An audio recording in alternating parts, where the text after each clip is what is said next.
tó a kí gbogbo ẹ̀yin èèyàn wa ẹ káàbọ̀ sí ìkànnì wa. We are going to start in a minute. We're just doing the final check on all the sound, and then we can now kickstart the live transmission. So we welcome you as you are joining. Please share the program and also invite others to do so as well. So as you are coming into the broadcast, please settle down and let us all have another beautiful program. So tẹ́ bá ń gbọ́ mi gbogbo ẹ̀yin èèyàn wa débikíbi tí ẹ bá ti ń láǹfààní àti gbọ́ mi, ẹ bá mi máa pín ètò yẹn. Ẹ má bínú for that sound that came through. It was from TikTok. So bí ẹ ti ṣe ń wọlé, please let us help us to share the program as well. Once again, this is your favorite transmission on Koikimedia,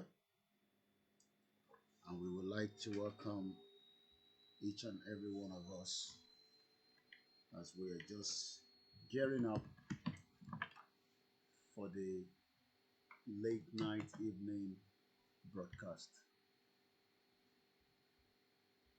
So mo kí àwọn tíìmù wa tí wọ́n ti ń wọlé, mo kí gbogbo àwọn tí wọ́n jẹ́ followers wa ní platforms wa tí wọ́n ti ń darapọ̀ mọ́ wa.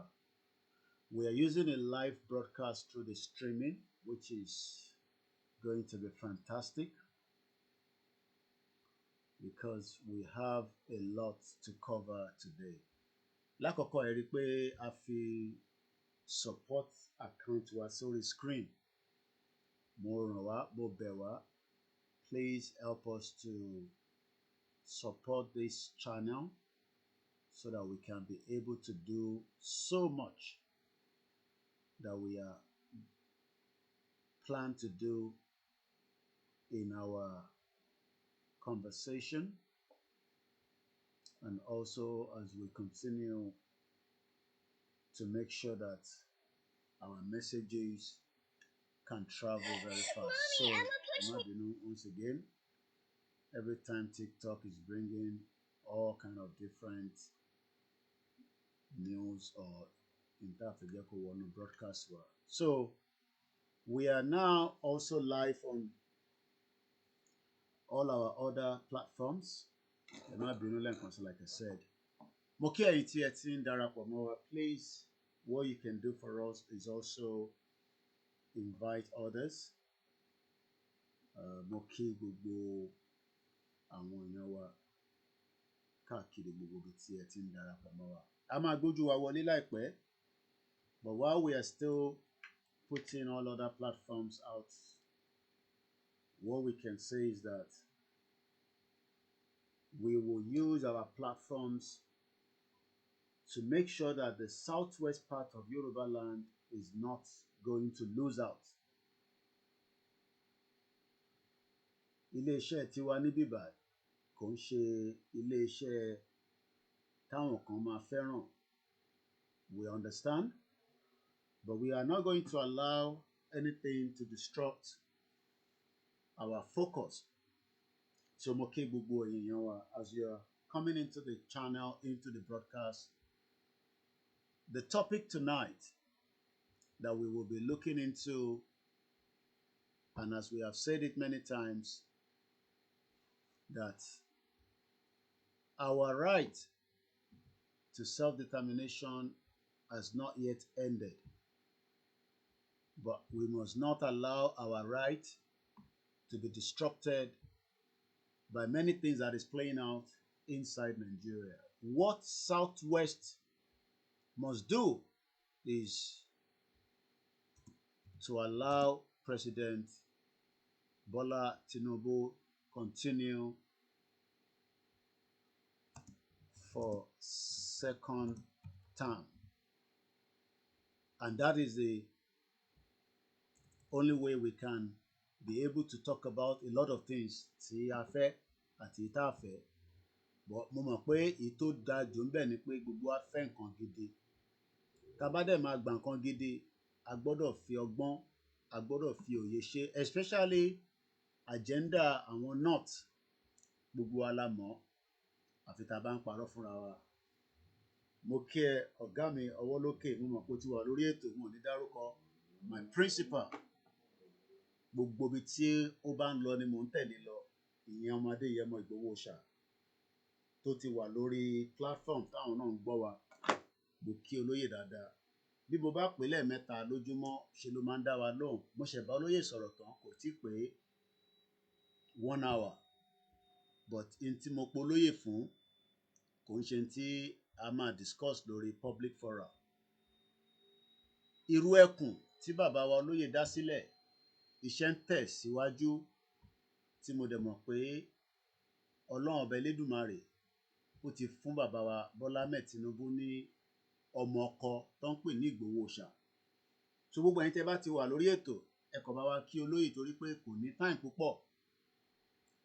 Mo mọ̀ pé olóyè busy but tí a bá wà lórí ètò ìyẹn gbogbo àwa tí à ń ṣiṣẹ́ àtèmi àtàwọn ẹ̀yà wa tó kù gbogbo wa ni olóyè máa ń gbọ́.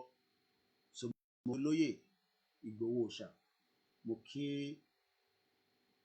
ìyàwó ẹ̀ àtàwọn ọmọ ẹ̀. Àṣeyọrí ni ìrù ẹkùn máa ṣe bí a fẹ́ bí a kọ̀. Àṣeyọrí ni ti ìrù ẹkùn ní South West.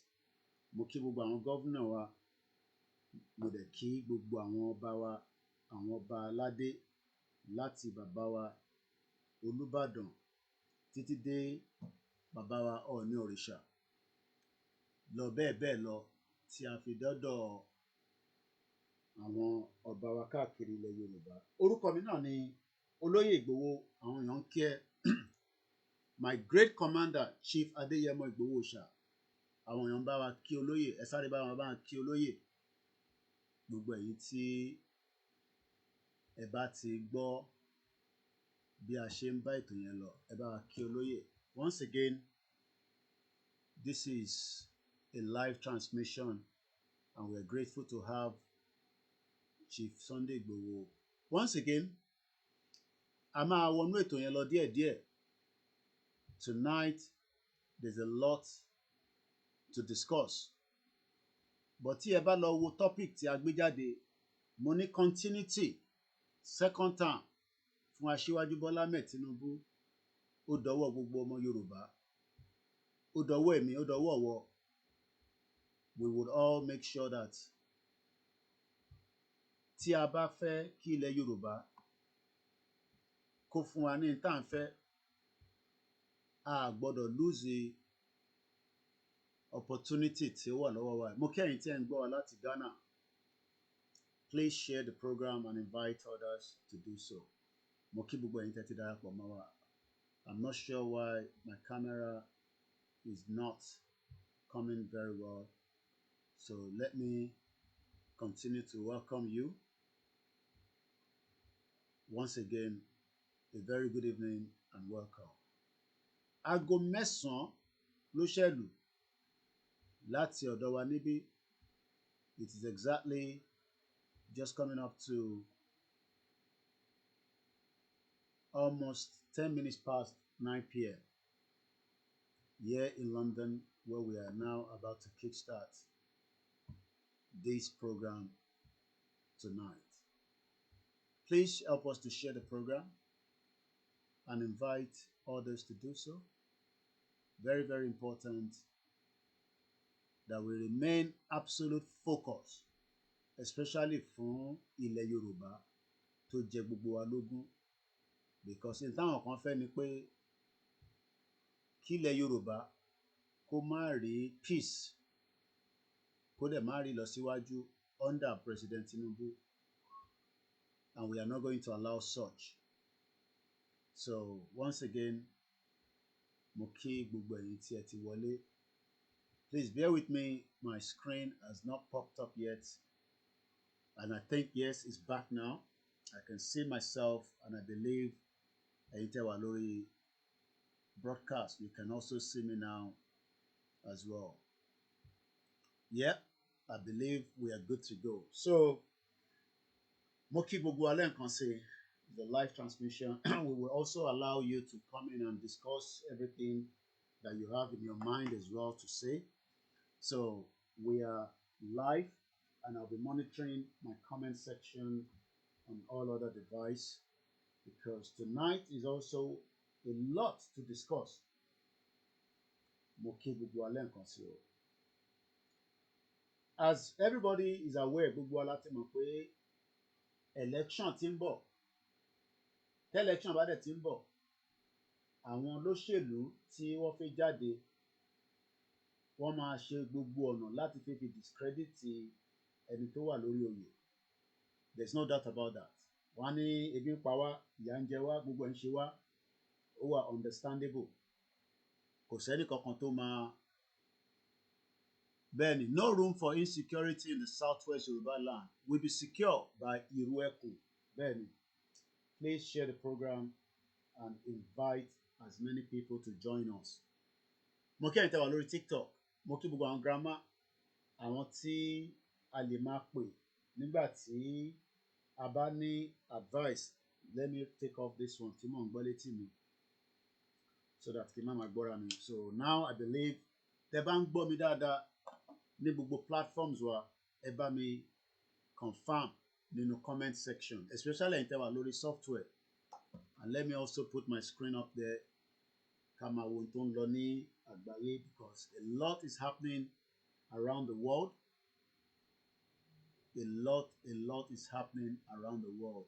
So once again, welcome to each and every one of you on our channel this evening.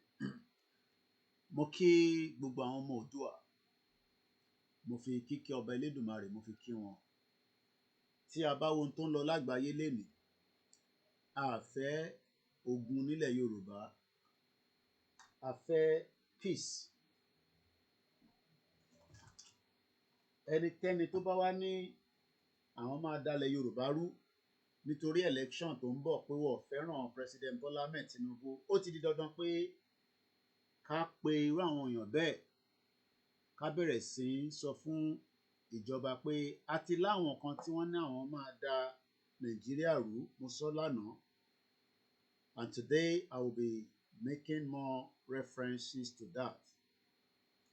Mo kí gbogbo ẹ̀yin èèyàn wa ní ilẹ̀ Yorùbá láti Kwara, Kogi, Ekiti, Ondo, Ọ̀yọ́, Ogun State, and also Lagos State.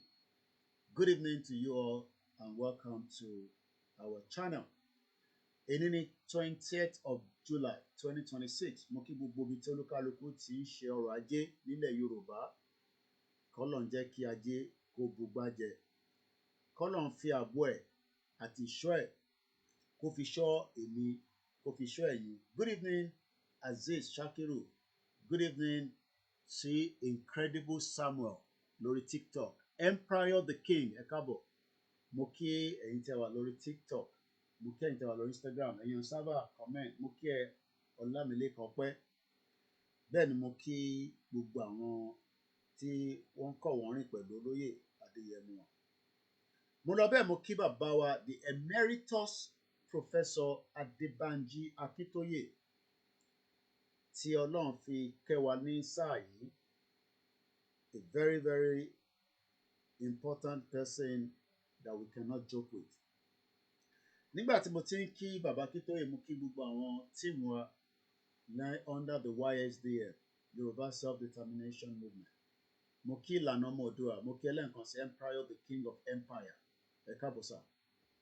Àkí àwọn ìyá wa tó kù náà, we are not enemies to anybody, whether they are Fulanis, whether they are Hausas, whether they are Yorubas, whether they are Igbos, or whether they are from the Europeans or the Asians or whatever. Àwa Yorùbá la nífẹ̀ẹ́ àwọn èèyàn tó pọ̀ jù. We are very, very peaceful people. But as Nigeria is, we know that there are many enemies within. And they monitor gbogbo wọn, especially their utterances and whatever they are saying against Yoruba people. Yes, democracy is not perfect yet in Nigeria and Africa. But that does not mean we should sit back and fold our hands. Ẹ má bínú pé mò ń sọ Yorùbá àti Yorùbá, mò ń mix it together lálẹ́ yìí.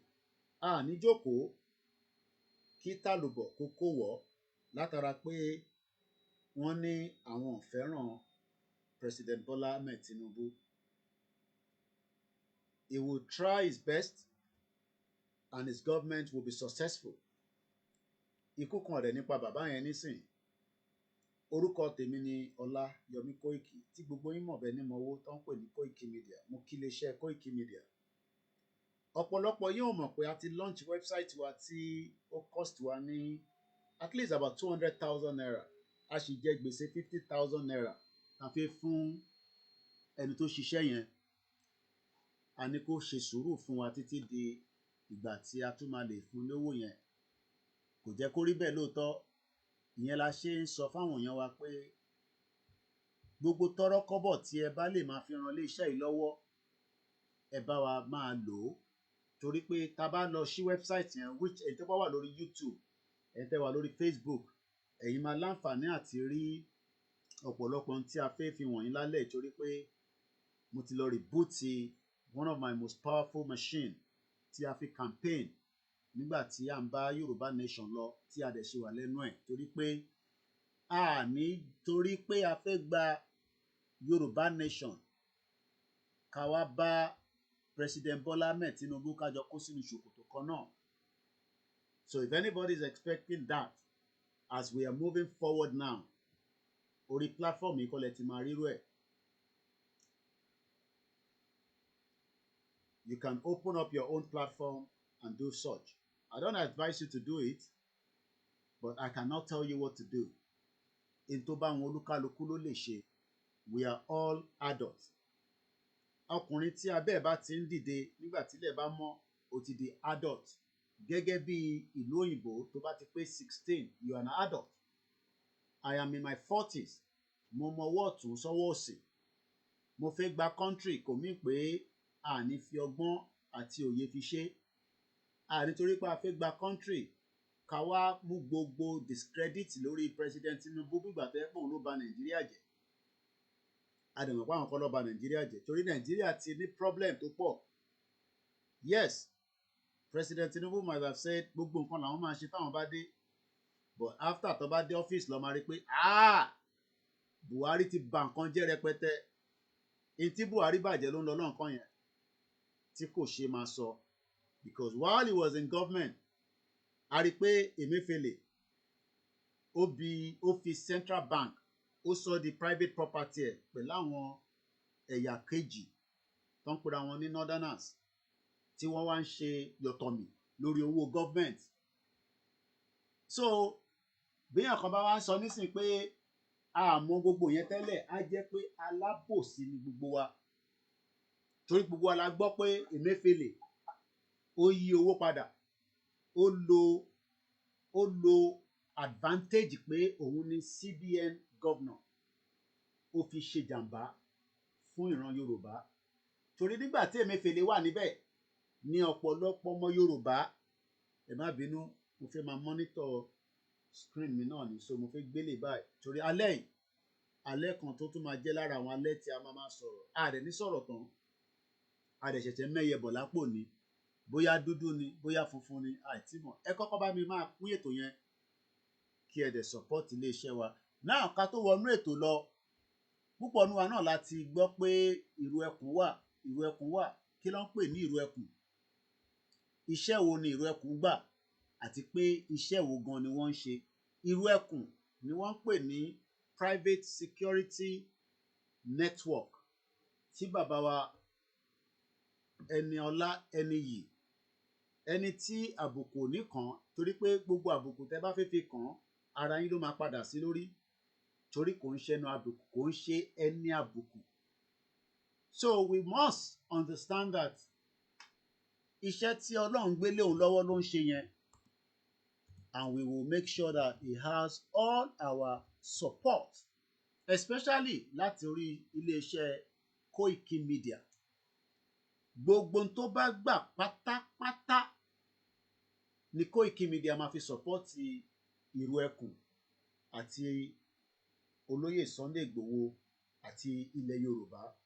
Tá bá dẹ̀ ṣe ń sọ ilẹ̀ Yorùbá, a gbọ́dọ̀ máa rántí pé inú ilẹ̀ Yorùbá náà ni à ń bẹ President Tinubu pé ọ̀pọ̀lọpọ̀ tí wọ́n ti fi kàn wá lábùkù tí kò ṣeé sọ síta, ìmíì à ń gbé mọ́ra kí wọ́n bá wa túbẹ̀ ṣe kí nǹkan lè rọrùn, torí pé damage tó wà ní ilẹ̀ Yorùbá lénìí kò ń ṣe damage kékeré rárá, damage tó pọ̀ ni.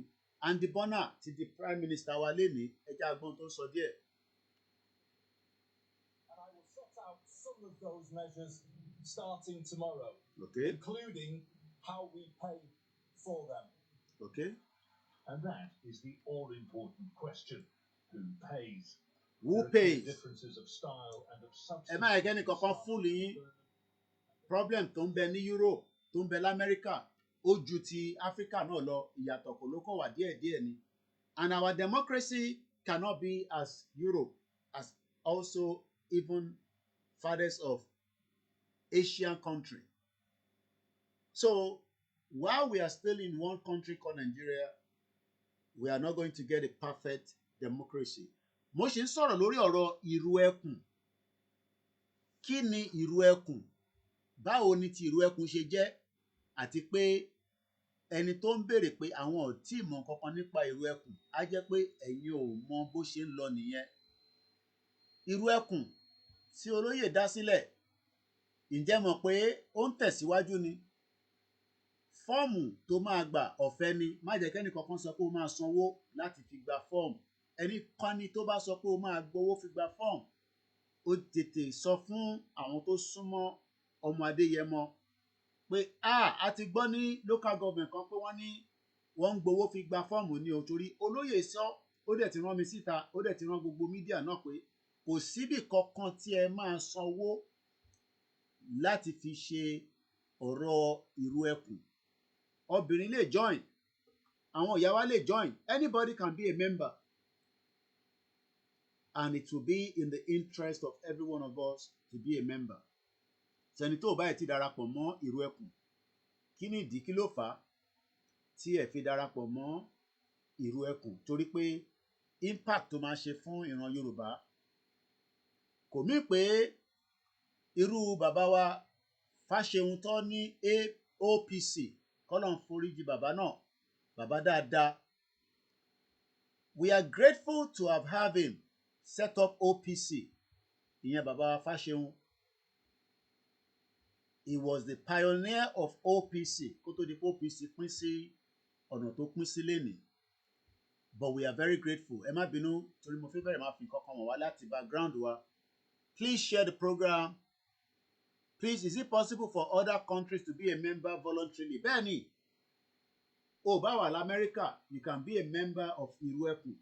Ẹ bá wà ní Egypt, ẹ bá wà ní Turkey, ẹ bá wà ní Benin Republic, you can be a member. A dẹ̀ sọ pé kẹ́ni kankan wá di member kẹfì wá ṣe jàǹbá fún ọmọ Yorùbá. In tí wọ́n set up Ìrù Ẹkùn fún kọ́ nìyẹn. Ìrù Ẹkùn wà láti fi sọ̀pọ́tì àwọn gómìnà wa nílẹ̀ Yorùbá ní south west of Nigeria, because a ṣe wà nínú Nigeria, in as much as we want to have our own independent country. A máa gba Yorùbá nation kò mí pé a ní sọ̀pọ́tì President Tinubu, especially gbogbo ìgbésẹ̀ tá à ń rí tí àwọn ẹ̀yà tó kù, especially àwọn north àti Igbo tó fẹ́ papọ̀ láti bá Tinubu jà ní 2027. We have seen it all, and we are going to make sure that we give him our ultimate support going into that election. Láti make sure pé a lọ sùn para débi pé Fúlàní máa wá take over látara pé à ń bínú sí President Tinubu. Àwa ò bínú sí President Tinubu. Bẹ́ẹ̀ nìkan bá ń bínú sí President Tinubu, ẹ̀yin lẹ̀yin bínú. So mo kí gbogbo wa lẹ́ẹ̀kan sí tí a bá wo àwòrán tẹ̀ ń wò, ẹ̀yin tẹ̀ wá lórí TikTok and Instagram will not be able to see what I'm showing. Àfi tẹ́ bá lọ wò lórí YouTube. Ẹ rí olóyè tó dúró ṣámṣám, ọkùnrin ogun, ọkùnrin mẹ́ta, ẹni tọ́lọ́run fi kẹwa ní sáà yìí. Ní ìgbàkígbà tá a bá ṣì ń sọ pé olóyè lọ́lọ́run fi kẹwa, kò ṣe pé a mọ̀ páwọn míì ò sí níbẹ̀. Ṣáwọn vigilante la fẹ́ sọ ni? Ṣáwọn àmọ̀tẹ́kùn la fẹ́ sọ ni? Ṣé ọlọ́pàá Nàìjíríà la fẹ́ sọ ni? Mo dúpẹ́ fún the Nigerian police tí wọ́n láǹfààní àti máa gbọ́ Koiki Media tó dẹ̀ mọ̀ pé ó ní reputation. Wọ́n ní tí kò bá nídìí obìnrin ò kí ń jẹ́ kúmọ́lú. Mo dúpẹ́ pé gbogbo ìgbà kí ìgbà táwọn ọmọ wa bá pè wá láti ilé pé ọ̀gá, àwọn ọlọ́pàá dá wa dúró. Kódà nígbà tá a bẹ̀rẹ̀ movement, tá à ń ṣe movement lọ, àìmọye ìgbà làwọn ọlọ́pàá máa dá wọn dúró. Kódà mo lè confam pé lénìí ni mo ṣẹ̀ gbà pé lótìtọ́ nílùú Èkó àwọn ọlọ́pàá wa a dúpẹ́ fún wọn pé wọ́n ń ṣiṣẹ́. Màá dẹ̀ sọ ìdí. Mo ní mo wà ní London, gbogbo tó ń lọ nínú Nàìjíríà ni ó ń dérí dẹ́sìkì mi. Àfi tí a bá fẹ́ sọ síta àti tá a fẹ́ sọ. Tá bá dẹ̀ rí tó da náà látara ọlọ́pàá ká sọ. Tá bá rí ibi tó kù sí ká béèrè pé kí ló ṣẹlẹ̀ sà, kí ló ṣẹlẹ̀ mà, kí ni àwọn ọmọ wa ṣe. Torí a ti sọ fún gbogbo ẹni tó bá jẹ́ ọmọ Sunday Igboho, ọmọ bàbá Kítóyè, àbáwọn tó bá ń tẹ̀lé Koiki Media, ẹ má lo orúkọ yẹn láti lọ fi ṣe jàǹbá. Nítorí pé àwọn ọlọ́pàá àti DSS àti sójà wàá sọ fún yín pé àwọn tẹ dárúkọ yẹn, àwọn mọ̀ pé wọ́n ń ṣe èèyàn burúkú rárá. Kí ló fà á ni pé láàárọ̀ yìí, I was just bá ṣe parí program fáwọn tó bá tẹ̀lé wa lórí program tí a ṣe ní àárọ̀ yìí. Ẹ rí pé nígbà tí a ṣe program yẹn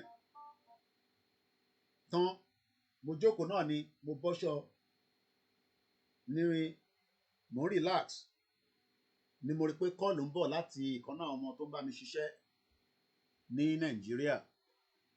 Ló pè mí pé ọ̀gá, àwọn ọlọ́pàá má dá mi dúró. Mo ní láti bo síbo. Níbo ni ìrìn àjò ìwọ àti ọlọ́pàá tẹ́tíjọ́ pàdé tọlọ́pàá fi ń dẹ dúró? Kí ló ṣe? Torí èmi máa ń fẹ́ béèrè, torí pé ó kàn lè pè mí pé ọlọ́pàá dẹ dúró, o gbọ́dọ̀ ní tó ṣe. Tó o bá ní tó ṣe ni ọlọ́pàá kàn ní déédéé dẹ dúró. So I am grateful that aláwọn ọmọ tí wọ́n ń gbọ́ràn. Torí pé nígbà tí a ti sọ fáwọn ọmọ wa pé ẹ má hùwà débi pé ọlọ́pàá máa wá yín o, àbí tẹ máa lọ commit offence, because a ní pé Olóyè Ìgbòho fún ẹni tó bá ń commit crime. Olóyè Ìgbòho does not endorse criminality. Olóyè Ìgbòho does not support any criminality from anybody, regardless of who you are.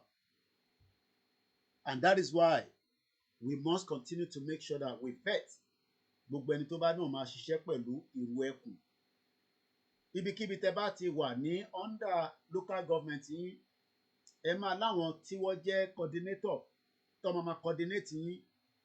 And if there's any dispute, if there's any reason for you to be checked pé ẹ ti lọ ń fi orúkọ yẹn, ìrù ẹkùn yẹn, ẹ fi lọ ń gba ìyàwó níyàwó, àwọn tẹ́ ti jọ ní beef tẹ́lẹ̀, ẹ lọ fi bá wọn jà, you will be taken to the police station and you will be questioned and you might be going to the prison, because a máa bẹ́ẹ̀ ṣe case. Bẹ́ẹ̀ ló gbọ́ lẹ́nu mi yẹn. Anybody tó bá rò pé òun máa fi ìrù ẹkùn fi jalè àbó máa lọ fi ṣe anything láti fi discredit orúkọ Olóyè Ìgbòho, àwa la máa bẹ́ẹ̀ ṣẹjọ́. A dẹ̀ máa make sure pé London òfin Nàìjíríà ó dá kò dá, ó máa ṣẹ̀wọ̀n, àbí kí òfin ṣe ń tọ́ sọ pé ó máa ṣe. So please take note for those of you that wants to become a member of ìrù ẹkùn. Má sọ pé o fẹ́ wá fi ìrù ẹkùn, o fẹ́ wá fi lọ sọ́ọ̀tì kéèsì àbí sẹ́tímẹ́ǹtì àwọn fracas tó ti ní pẹ̀lú àwọn kan tẹ́lẹ̀. So ìyẹn lọ bẹ́ẹ̀. Mo nígbà tí ọmọọṣẹ́ tó ń bá mi ṣiṣẹ́ tó dẹ̀ jẹ́ lára àwọn tíìmù àti mo mọ̀ pé dájúdájú mo lè fi ọwọ́ sọ̀yà pé eléyìí gbogbo àwọn ọmọ mi náà ni mo lè fọwọ́ sọ̀yà sí because I trust them and I believe them. Kí ló ṣẹlẹ̀? Ó pè mí, ó ní ọ̀gá ọlọ́pàá dá òun dúró nínú bus tó ń wà, and what has actually happened is as usual ìkan náà àwọn tí ó wà ní bus yẹn igbó wà lọ́wọ́ ẹ̀ or bíá drug ni ọlọ́pàá yẹn pè, but ó sáré ju drug yẹn nígbà tí ọlọ́pàá dá bus yẹn dúró, ó pass drug yẹn sábẹ́ chair sísàlẹ̀, but ọlọ́pàá ó cite ẹ̀, ó dá gbogbo bọ́ọ̀sì dúró. Ọ̀rọ̀ tí mò ń sọ ọ̀rọ̀ àárọ̀ yìí ni, nígbà tí wọ́n dá gbogbo wọn dúró. Ẹ mọ̀ pé Yorùbá tá a bá gbọ́ dáadáa tá a dẹ̀ gbọ́ àgbọ́yé ẹ̀, in tó bá present ọlọ́pàá lọ́lọ́pàá ló máa counter. Anyway, in tí staff tèmi sọ fún ọmọ ẹni pé jẹ́wọ́ o, torí tó bá kó gbogbo adọ́dọ̀ NDLA kó tètè jẹ́wọ́ ká tó débẹ̀. Ọmọ yẹn jẹ́wọ́, ẹni tí ọlọ́pàá fẹ́ ọmọ yẹn wọ̀n mí, òun nìyẹn náà nǹkan wọ́n gbé ọmọ fi fóònù yẹn sórí fídíò call. So in between that, bóyá staff tèmi àtọlọ́pàá wọ̀ gbọ́ra wọn yé, ìwọ kọ́ ni gbó wà lọ́wọ́ ẹ̀, ẹni tí gbó wà lọ́wọ́ ẹ̀ múra rí, inú bọ́ọ̀sì rẹ̀ ti jọ pàdé. Òun kàn sọ pé kọ́lùmọ yẹn kó jẹ́wọ́ kí àwọn lè bá bẹ̀bẹ̀, bọ̀ inú rò pé èèyàn lè bá ẹni tó gbé igbó dání bẹ̀bẹ̀, òfin máa ṣiṣẹ́ tó yẹ kó ṣe. Lọ́lọ́pàá bá ní ìwọ gan fúnra rẹ̀ ta ni wọ́, eventually ìyẹn identify rẹ̀, bọ̀ nígbà tó máa ṣe identification yẹn ó ní òun bá iléeṣẹ́ kan ṣiṣẹ́ náà tó ń pè ní Koikimedia. Ọlọ́pàá yẹn náà òun tẹ̀ fi gbọ́ kankan mọ́. Sórí Koikimedia tó dárúkọ yẹn, ẹni tó ní reputation táwọn máa ń gbọ́ ní station àwọn ni, ẹni táwọn mọ̀ dáadáa pé ó ní reputation, torí pé in tó ń sọ látijọ́ táwọn ti ń gbọ́ kò sọ nǹkan tó lòdì. So nígbà tó pè mí ká gbé sórí fídíò call, lọ́lọ́pàá yẹn bá rí mi nínú ẹ̀dùn lásọ̀rọ̀. Ọmọ Yorùbá ni wọ́n, mo kí í sà, ẹ ṣé gan ni, àbùkù ò ní kàn yín, ìtawà náà gbé dání kò ní bàjẹ́, especially fún ìran Yorùbá. So mo kàn mú yẹn jáde fún ẹ̀yin tí ẹ máa rò pé àní àmọ́ nọ́mbà Koikimedia tá bá ti lọ commit offence, ọmọ ọlọ́pàá ń gbé ẹ lọ nìyẹn o, you are going to the prison, or wọ́n ṣe in tó fi bá ní wọ́n máa ṣe fún ẹ. So eventually wọ́n allow public transport yẹn kó máa lọ, but ọmọ tí gbó wà lọ́wọ́ ẹ̀ ọlọ́pàá ti dè mọ́lẹ̀, àwọn mọ̀lẹ́bí àlọ́yanjú ẹ̀ lọ́hùn. So má gbé gbó dání, má gbé drug dání. A dẹ̀ mọ̀ pé mo ti sọ láàárọ̀ yìí, àwọn ẹ̀yà Ìgbò kan tí òfin mú, àwọn NDLA àwọn set up establishment sínú Ogun State tó ń gbígbó tó ń ṣe jàǹbá. Ìlú tó bẹ̀rẹ̀ tí ń mu gbó púpọ̀ tó ń mu kokéènì, ìlú yẹn ò lè lọ síwájú. Kódà bá síwájú bá fẹ́ ṣe nǹkan kan fún yín gan, ẹ lè rí ṣe because ẹ ti di dundons. Wọ́n pọ̀ l'Amẹ́ríkà tí wọ́n ti fi drug báyé wọn jẹ́. Kí lẹ rò pé Amẹ́ríkà ṣe ń fight for kó má gbé drug wá sínú Amẹ́ríkà àti UK tó sì wọlé o, ìyẹn oògùn olóró yẹn. So eventually any country tí wọ́n bá ti gbé oògùn olóró wọnú bẹ̀, ẹ má bínú ẹ̀yin tẹ́ ń wò mí báyìí torí kámẹ́rà kan wà níbí báyìí, ìyẹn dẹ̀ ní live torí YouTube àti Facebook wa. Any country tí oògùn olóró bá ti wọnú bẹ̀, forget it, ìlú yẹn ti ní kọ́ńtà. Ẹ jẹ́ ká padà sórí ìtàǹbá lọ. Mo kí ẹlẹ́ẹ̀kan sí ọmọdé yẹn mọ Irú Ẹkùn Security Network. Ẹ̀yin náà ẹ gbọ́ orúkọ tó pè, Irú Ẹkùn Security Network. Iṣẹ́ wo ló wà fún? Securing people, protecting assets. Ọ̀pọ̀lọpọ̀ ti jáde, ṣé lè máa tó wá tako ọlọ́pàá ni, tó máa tako Àmọ̀tẹ́kùn ni? No, Irú Ẹkùn will work in line and in conjunction along with all the security operatives. Tá bá dẹ̀ rí pé lóòótọ́ olóyè náà sọ, ó ní bàbá wa Dísù, the IG of the Nigeria Police, ká dúpẹ́ lọ́wọ́ bàbá yẹn. The current Inspector General of Police, IGP of the Nigerian Police Force, Olatunji Rilwan Dísù, that we are grateful to, was able to put together a team of people that can work aligned with Sunday IGBO. So kí la tún fẹ́? Kí ni nǹkan ta tún gbọ́dọ̀ fẹ́ ju pé ká dúpẹ́ fún President Tinubu lọ?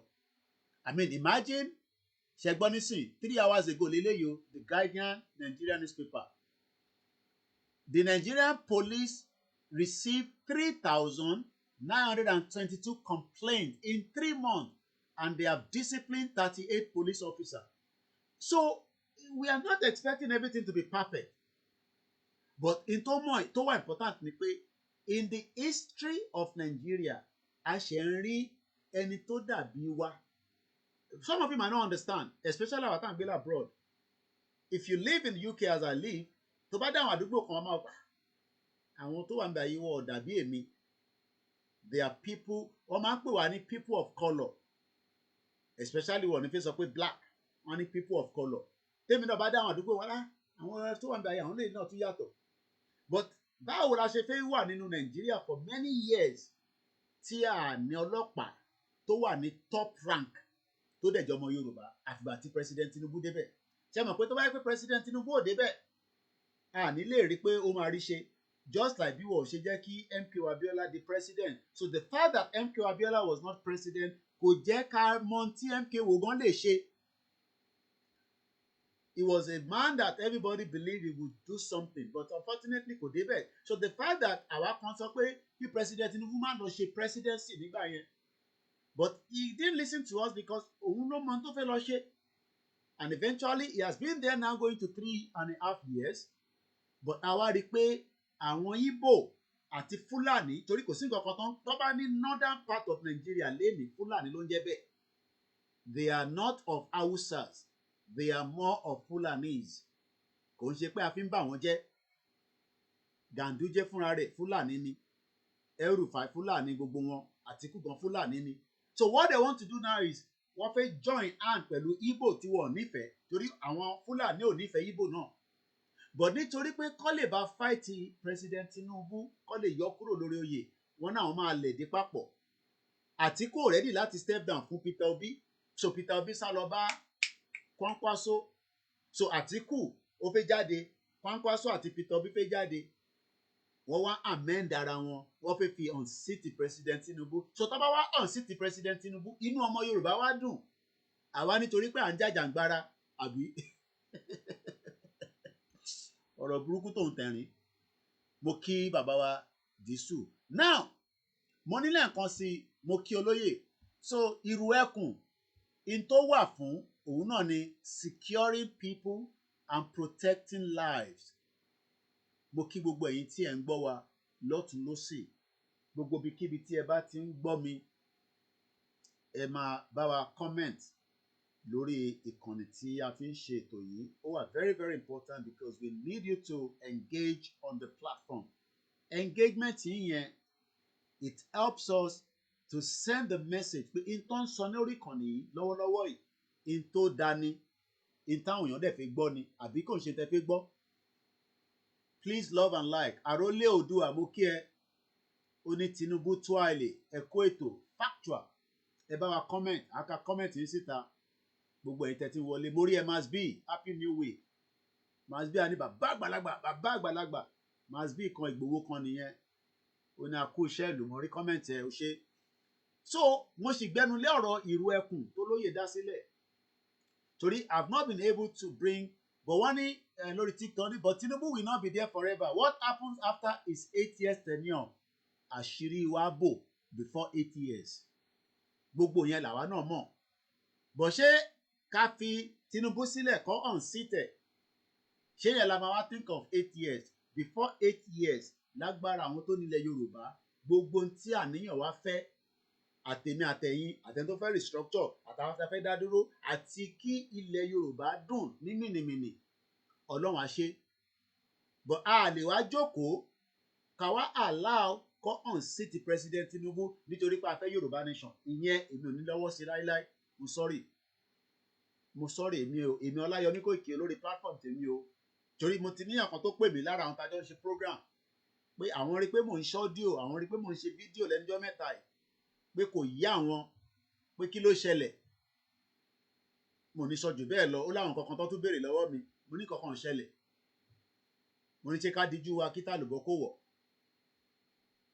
Àbí àkìṣe ọmọ Yorùbá mọ́, ṣọmọ Igbo ní ní àbọ̀mọ Fúlàní. Àrólé Oòduà ní all we need is It's the dissolution of Nigeria. Nigeria is not working. But kò tí wà dissolve. Kò tí wà dissolve lálẹ́. Àbúrò tí wà dissolve. Kò tí wà dissolve. Nigeria ṣì exist. So ó ṣì exist, and the fact that ó ṣì exist means pé what do we do? Do we engage or do we pull back?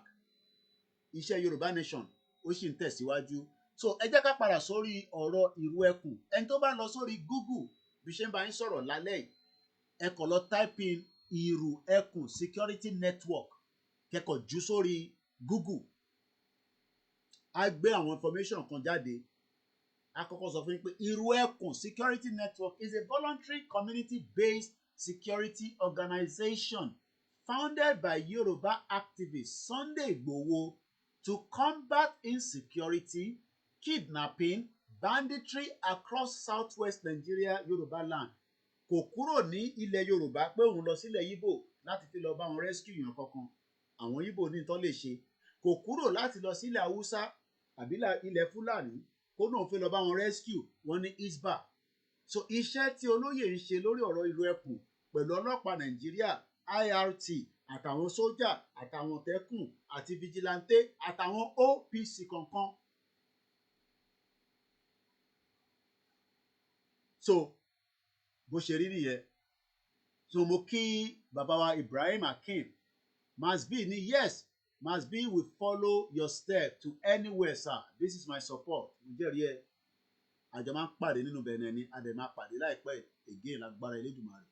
Now the founder established by a prominent Yoruba self-determination activist Sunday ṣẹ́rí orúkọ Sunday Igboho tẹ̀ ń gbọ́ ti Mọdákẹ́kẹ́ yẹn ó tún ti yàtọ̀ nísìnyí o. Ìjà tó jà ní Mọdákẹ́kẹ́ ọ̀rọ̀ ìjà yẹn kọ́ là ń sọ nísìnyí torí Ọlọ́run ti parí ìjà yẹn Adélé Ifẹ̀ àdẹ̀wọ́nú Mọdákẹ́kẹ́ ìfẹ́ ti wà láàárín àwọn méjèèjì. Àdẹ̀nírí ọmọ Yorùbá sọmọ Yorùbá tó máa bára wọn jà kódà gbogbo ètò sì ń lọ láàárín Gani Adams àti Igboho Ọlọ́run á fi àmì sí gbogbo ẹ̀ máa níyànjú. Torí mo gbọ́ mo kí Àṣàkẹ́ mo gbọ́ brọ́dà wa kan lórí program kan tó ṣe ní èní bí ẹni lọ ṣe lórí YouTube.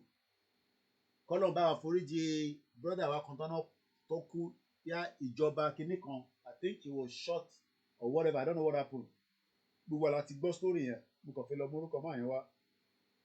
Cause alẹ́ kò ń ṣe kánjúkánjú máa tọ́pa yẹn Tọ́ba Ajíbóyè. So mo á lọ wo fídíò kan tíyàn kan ṣe. Fídíò yẹn was about 1 hour lórí Free Right News TV. Torí tó bá ti dárúkọ Ìgbòho lẹ́níwẹ̀ mo ní tó ń scan tó máa bá mi gbé wá pé Kóìkì ó ń dárúkọ Ìgbòho ní bíbá technology ti débẹ̀.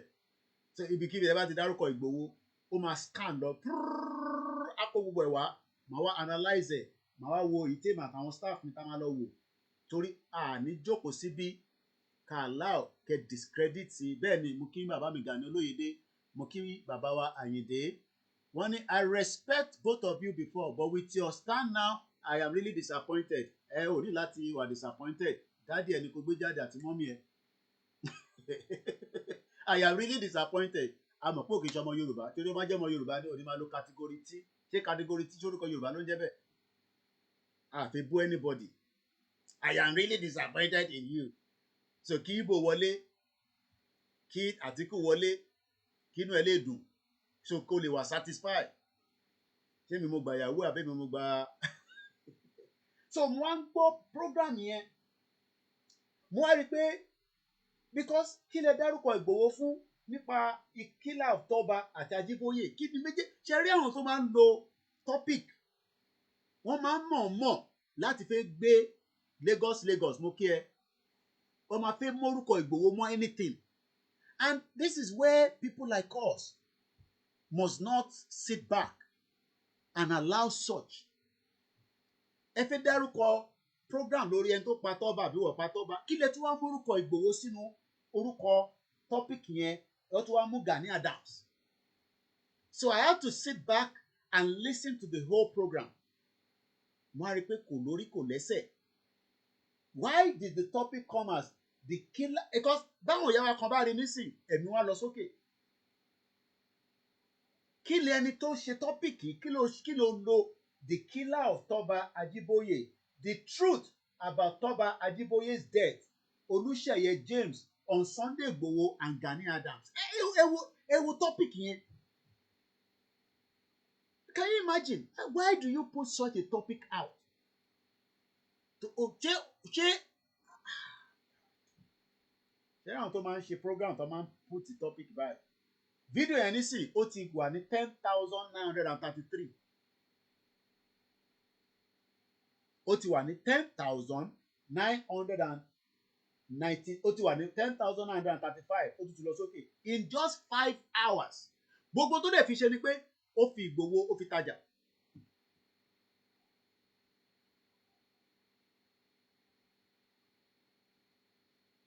Wọ́n ní àwọn Lagos ní some Igbos was saying Igboho and Gani Adams they want to cause trouble in Lagos in Yoruba land. Níbo ló ti fẹ́ cause trouble? Ṣé ìwà bí Igbo ló parọ́ jù? Irọ́ tó wà lẹ́nu wọn kò ń ṣe kékeré. So ẹ̀yin náà gbọ́ topic yẹn, the killer of Toba Ajiboye, the truth, òtítọ́ about Toba Ajiboye death, ó wá kọ Olúṣèyẹ James on Sunday Igboho. Àbí bóyá pọ̀ mí pé Olúṣèyẹ James bí ẹ tó ń sọ̀rọ̀ ló ń pè ní Olúṣèyẹ James on so, but why do you have to mix it together? Why not do a program for Sunday Igboho separate and talk about ẹni tó pa Toba bí ọlọ́pàá ti sọ pé ẹni tó pa nì? Why join it together?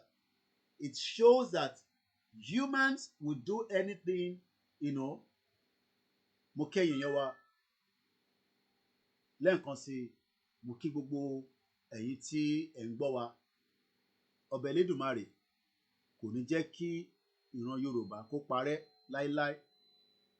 Kò ní jẹ́ kí ilẹ̀ Yorùbá kó wà destroyed by anybody. So mo bẹ̀ ẹ̀yin bloggers ẹ jọ̀ọ́ tẹ́ bá fẹ́ mú kéèsì kan sí kéèsì kan. Wọ́n ní Feels Right TV needs to be careful or else we serve him for inciting Igboho's, because why are you putting Igboho's name pẹ̀lú ẹni tó pa Toba or the killer of Toba?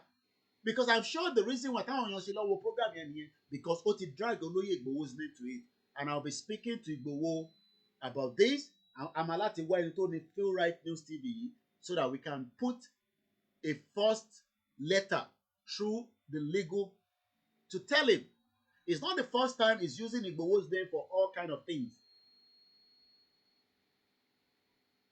Mo understand. Kí ló dárúkọ Ìgbòho sí ikú Toba? Èmi kan mẹ́ni tó ń jẹ́ bẹ́ẹ̀. Àfìgbà tí incident ń ṣẹlẹ̀ mú kan rí oríṣiríṣi fídíò àti picture bàbá yẹn. But why mention Ìgbòho in the name of somebody that was killed in Lagos State? I don't understand. Bí yàn kan ṣe jáde náà nìyẹn tó ní ẹni tó pa Funsho Williams. Àwọn mọ̀ pé Ìgbòho lọ́wọ́ nínú ẹ̀. I mean, it's a big nonsense and rubbish. Bẹ́ẹ̀ ni Lagos. Anyway, let's move forward. Mo kàn rántí yẹn náà nísìnyí. So, ẹ̀yin tẹ́ bá mọ Feel Right News TV, please tell him I am the spokesman for Igboho. I don't know whether ọmọ Yorùbá ló ní àbọ̀mọ Igbo, but let us be careful by attaching, because case ten dárúkọ yìí nísìnyí ó wà sensitive. Kí lẹ wá ń dárúkọ Igboho sí fún? Even though after I listen to it, mo rí pé ẹni tí wọ́n interview yẹn, ó sọ̀rọ̀ dáadáa nígbà tó di pé wọ́n interview tó ń fọ̀rọ̀ ọ̀rọ̀ lẹ́nu pẹ̀lú ọ̀rọ̀ Ìgbòho àti Gani Adams àti ilẹ̀ Yorùbá, all together. So anybody ló lè sọ anything, ìyẹn ń ṣe new thing. Àìmọye ìgbà tó ti sọ páwà náà oríṣiríṣi là ń ṣe, ṣé wọ́n sọ pé akówó jẹ, wọ́n ṣe pé kéde kan. So so that is about that. Now let's continue láti padà sí ìrù ẹkùn. Tá bá lọ sórí news láàárọ̀ yìí, tá bá lọ sórí news ní wákàtí, just within the last 7 hours, ìrù ẹkùn is trending online. Bẹ́ẹ̀ni clickbait ni ìmímọ̀ ìgbà tó tẹ̀ tí ní 10,960 and it's all rubbish. So tá bá lọ sórí ìrù ẹkùn ní alẹ́ ní wákàtí, according to the news coming out, ìrù ẹkùn security volunteers exceeded 80,000. Pé àwọn tó volunteer ara wọn pé àwa máa darapọ̀ mọ́ ìrù ẹkùn. Ṣé mọ̀ pé bàbá wa Ìgbòho sọ pé àwọn sọ fún governor àbí president pé àwọn lè mú ọ̀yàn 50,000 jáde. Ọ̀rọ̀ 50,000 kan ló wà lẹ́mọ̀ nísìn, ó ti wà ní àwọn tó volunteer ara wọn, kò ṣe pa fún wọn lówó, kò ṣe pa fún wọn ní kankan. But we now have 80,000 volunteers for Iruekun across every southwest of Nigeria that are ready to support the administration of President Bola Ahmed Tinubu to combat kidnapping, terrorism, and securing lives and property. Because in tabashe fún protecting lives and property, ó máa favour President Tinubu náà lókè. President Tinubu inú wọn á dẹ̀ lè dùn láti lè ṣe táwa náà fẹ́. Wọ́n ní ká fọwọ́ wọwọ́. Wọ́n dẹ̀ ní ọmọ tó bá mọ ọwọ́ gbé, tó bá mọ àgbàlagbà bá jẹun, ọwọ́ á máa lọ sókè. So let's look at some of the headlines. And then after the first hour, àwa ṣe move sínú ètò topic tí mo gbé wá lálẹ́. So tá bá wo gbogbo headline yẹn, fẹ́yìn tẹ́ wò wá lórí social media, lórí YouTube and Facebook, ẹ máa rí gbogbo ẹ̀. So let's open it one at a time. According to the Real Broadcasting Network, àwọn ní Igbowo says Iruekun security network surpasses 80,000 volunteers. Headline táwọn lò nìyẹn. Ẹ jẹ́ ká lọ sí The Guardian Nigeria News. 2 hours ago, Iruekun security network membership exceed 80,000. Sunday Igbowo. Ẹ jẹ́ ká lọ sí The Nation newspaper.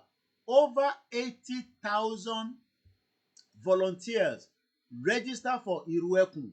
Ìwọ sì máa sọ pé Iruekun kò ní ṣiṣẹ́. Ṣé ibo ni àwọn 80,000 yẹn ti wá? Àwọn ọmọ Yorùbá tó nífẹ̀ẹ́ ìtàn pè ní ìtì olóyè gbé wá lábẹ́ òfin Federal Republic of Nigeria. Ẹ jẹ́ ká lọ sí pépà tí ó tún sọ̀rọ̀ lé lórí. Punch newspaper. Iruekun security network exceed 80,000. Ó sì wà lórí ti Koikimedia náà, mo kàn fẹ́ kó má dàbí pé Koikimedia news nìkan láti rí àárín lọ́dọ̀ ẹlòmíì. Eléyìí ò ń ṣe AI. This is the reality of where Iruekun has stand in less than a month. Ẹ wá kó imagine tí President Tinubu bá padà wá ní 2027. Ẹ kó imagine níbo ni Iruekun ló máa establish sí mọ́. Ṣé ilẹ̀ Yorùbá náà kọ́ ni? Also, Àmọ̀tẹ́kùn náà máa establish more. We pray that every single security operative àti OPC ti àwọn bàbá wa Fáṣẹ̀hùn àtàwọn other ones tó bá nífẹ̀ẹ́ lẹ̀ Yorùbá. Iruekun, there has been significant reduction in kidnapping cases. Àfẹni tó bá fẹ́ parọ́ tó fẹ́ ṣàbòsí ló máa ní ní kidnapping cases ti tán. Ẹ má ṣì mí gbọ́ o. Ẹ má lọ quote mi pé ẹgbọ́n tó ń sọ ó ní kò sí security, kò sí kidnapping mọ́, pé wọ́n ti bẹ̀rẹ̀ ẹ̀rọ wọn. Jọra ti ríyàn kan nísìnyí tó sọ pé òun wà disappointed pẹ̀lú dádì ẹ̀ torí pé ó fẹ́ ka lọ bá Tinubu jà so that kínú ẹ̀ lè dùn. Àbí ìyẹn ló ṣe wà disappointed. Tó bá wà disappointed, èló ló san fún mi tó gbéṣẹ́ lé mi lọ́wọ́? Ṣé wọ́n lo employ mi nígbà tí mo jáde pé mo ní mo fẹ́ ṣe Yorùbá nation? So ìtorí mo fẹ́ ṣe Yorùbá nation nísìnyí kí n dijú mi kí kálíbọ̀ kó wọ̀ kọ́mọ Yíbò àti Fúlàní kó gbalẹ̀ Yorùbá mọ́ mi lọ́wọ́. Àbí kínú ẹ̀ lè dùn? I am disappointed in you. Ṣé wọ́n ni dádì mi àbí wọ́n ni mọ́mì mi? Àwọn méjèèjì ti jáde láyé. Ìyàwó mi ti ní kí n má bu ẹni, ó yẹ kí n gbé language mi ti máa ń gbé, ó yẹ kí n gbélé lórí ni. Now ẹ jẹ́ ká tẹ̀síwájú torí audio yẹn kò gbọ́dọ̀ ju 50 minutes láti ti ṣe 46 minutes. There has been significant reduction in kidnapping cases. Ìgbòho ló sọ bẹ́ẹ̀. Bẹ́ẹ̀ ni, torí pé Iruekun náà ti ń ṣe kí ni? Olúkálukú wọ́n ń ṣiṣẹ́ pẹ̀lú vigilante, wọ́n ń ṣiṣẹ́ pẹ̀lú Àmọ̀tẹ́kùn, wọ́n ń ṣiṣẹ́ pẹ̀lú ọlọ́pàá, bó máa lo Iruekun láti fi jalè. Bẹ́ẹ̀ ni, ẹni tó náà disappointed pẹ̀lú èmi àti Ìgbòho yẹn, he should be disappointed in his forefathers that failed them. Ọmọ àlè. The Yoruba Nation activist Chief Sunday Adeyemo, popular known as Sunday Igboho, has disclosed that the numbers of volunteers who have registered for Iruekun security network across the southwest has exceeded 80,000 people. Aṣẹ́mẹ́yẹ Bọ̀lápò, òun béèrè pé fẹ́ funfun àbí dúdú. àní kíwọ náà ṣe tí wàá lè ṣe especially to make sure pé president Tinubu gbọ́dọ̀ padà wọlé torí tí president Tinubu ò bá wọlé irú ẹkùn yìí ó máa difficult láti operate o wọ́n lè fagilé o so ká jẹ́ ká mọ̀ tá à ń ṣe a lot of things can happen gbogbo reformation tí president Tinubu ṣe wá fà wálẹ̀ and kò dẹ̀ tí wà stabilize gbogbo policy tó ń ṣe wá destroy ẹ̀ because ara ń ta àwọn Fúlàní northerners against Tinubu báyìí wọ́n fẹ́ unseat ẹ̀ lọ́ ṣe fẹ́ parapọ̀ pẹ̀lú Igbo láti unseat president Tinubu ìyẹn ọ̀dẹ̀ ní wáyé nígbà táwa bá ṣì wà láyé kọ́lọ̀ fún gbogbo alẹ́mí gúngùn níta máa fi mídíà tiwa ṣe nìyẹn pẹ̀lú ògo Ọlọ́run ìyẹn ọ̀dá Yorùbá nation kúrò kò kúrò níbi tó wà ó ń tẹ̀síwájú ni. So Igboho, the founder of the security outfit, said the development reflected the patriotism. Kí ló ń pè ní patriotism? Force anybody kó wá darapọ̀ mọ́ ìrú ẹkùn. Ní wá múlẹ̀. Everybody that has been a volunteer came on their own will. Mo ń ṣe volunteering ní bíbá. Tí mo gbowó, mo ń donate blood mi ní bíbá. Mo ń ṣiṣẹ́ pẹ̀lú àwọn tí wọ́n máa ń tọ́ba lọ́n warehouse ní báyìí ó tóbi gan báyìí mo ní evidence o tẹ bá fẹ́ kí mo jáde lálẹ́ mo lè mú jáde tí mo ti ń ṣe warehouse ni wàá lọ bá wọn wàá sọjọ́ tó fẹ́ wá oúnjẹ ló máa ń pín fún gbogbo schools àtàwọn mosque àti mọ́ṣáláṣí àtàwọn different communities wàá sọ pé o lè bá wọn ṣe 3 hours wàá lọ síbẹ̀ wàá bá wọn sort oúnjẹ out mo ń ṣiṣẹ́ pẹ̀lú wọn mo tún ń ṣiṣẹ́ pẹ̀lú àwọn kan tí mo lè sọ síta for security reason as volunteers. So kí ló ń pè ní volunteers àwọn tí wọ́n submit ara wọn àti time ara wọn láti fi so èmi wá ń ṣe volunteer nílùú yìí ó wá ní kí mo má lè ṣe volunteer fún president Tinubu tó jẹ́ ọmọ Yorùbá tó nígbà tó bá fún wa lówó la máa ṣe volunteer fún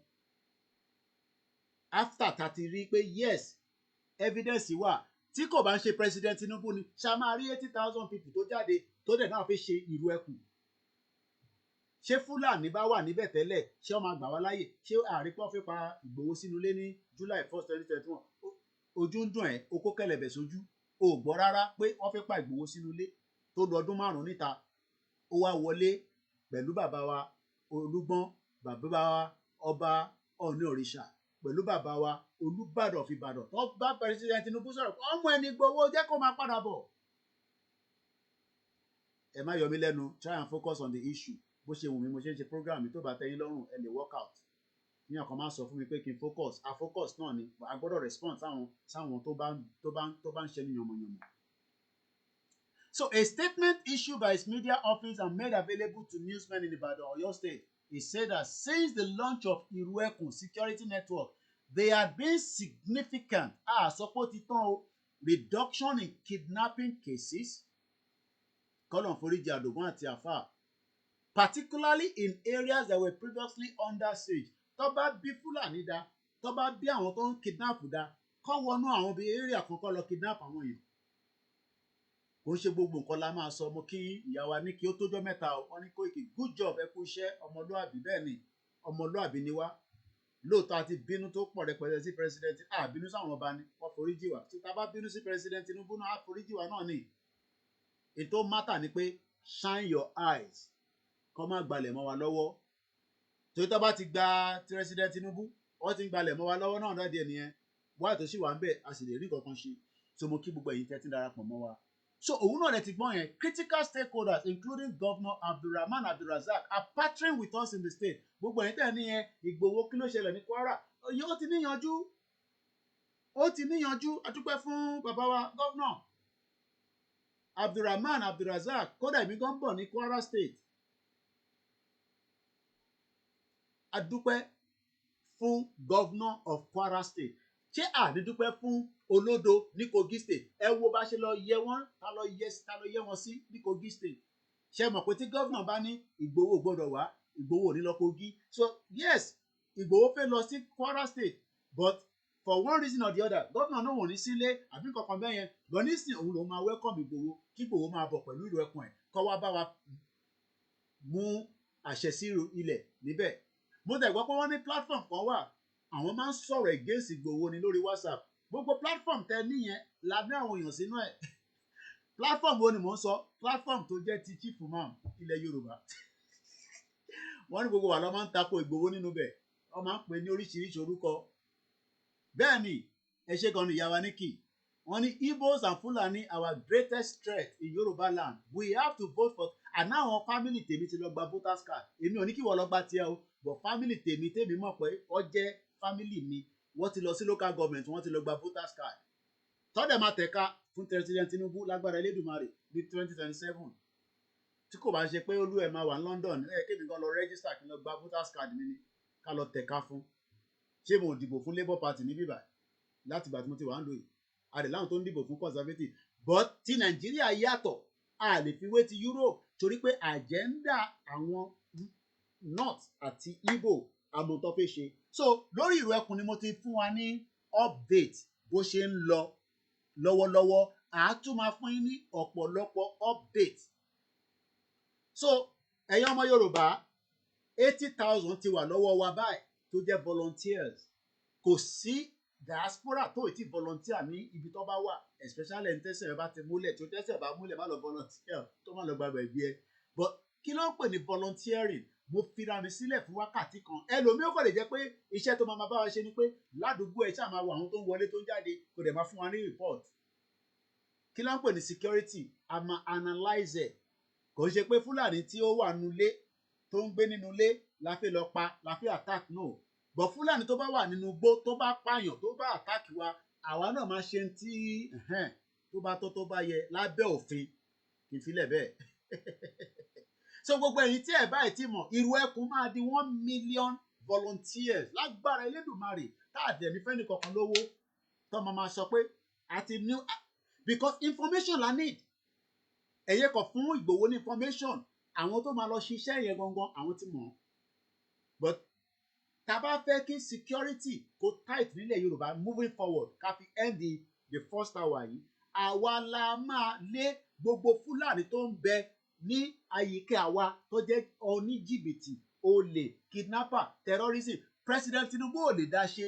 ọlọ́pàá ò lè dá ṣe DSS ọ̀gá wa DSS sọ pé kí gbogbo yín kẹ́ shine eyes yín ẹ form vigilante kẹ́ wà lára ìrú ẹkùn kẹ́ dẹ̀ put information out and that will be the only way so fún èyí tí ẹ wá ń béèrè pé Koiki gbogbo tó wá sọ yìí ó gbé tí ẹ jáde láti iléeṣẹ́ ó wà ń bẹ àwa náà ṣe rí wẹ́bsáìtì wa ẹ má bínú ẹ̀ tẹ́ wà lórí TikTok ẹ̀ nílé rí ṣe rí pé wẹ́bsáìtì wa ó ti ní ìyàtọ̀ tó pọ̀ mo wá bẹ̀ wá tá a bá ti ń ju news wa síta ẹ bá wa lọ kẹ́ lọ gbọ́ news tó wà ń bẹ oríṣiríṣi news tó wà ń bẹ mo kí àwọn staff wa they are working day and night mo kí wọn gan so ẹ rí pé wẹ́bsáìtì wa lélẹ̀ this is our website and it is now in a better because bí mo ṣe sọ a sì need 50,000 ta fẹ́ fún ẹni tó ṣe ìjọ Saturday ni mo sì send 50,000 sí dáàdi wa kan náà máa fún mi lówó yẹn but wọ́n fún wa so mo send 50,000 so ẹ jọ̀ọ́ ẹni tọ́lọ̀ bá bò láṣìírí ẹ jẹ́ ká ṣe kí ni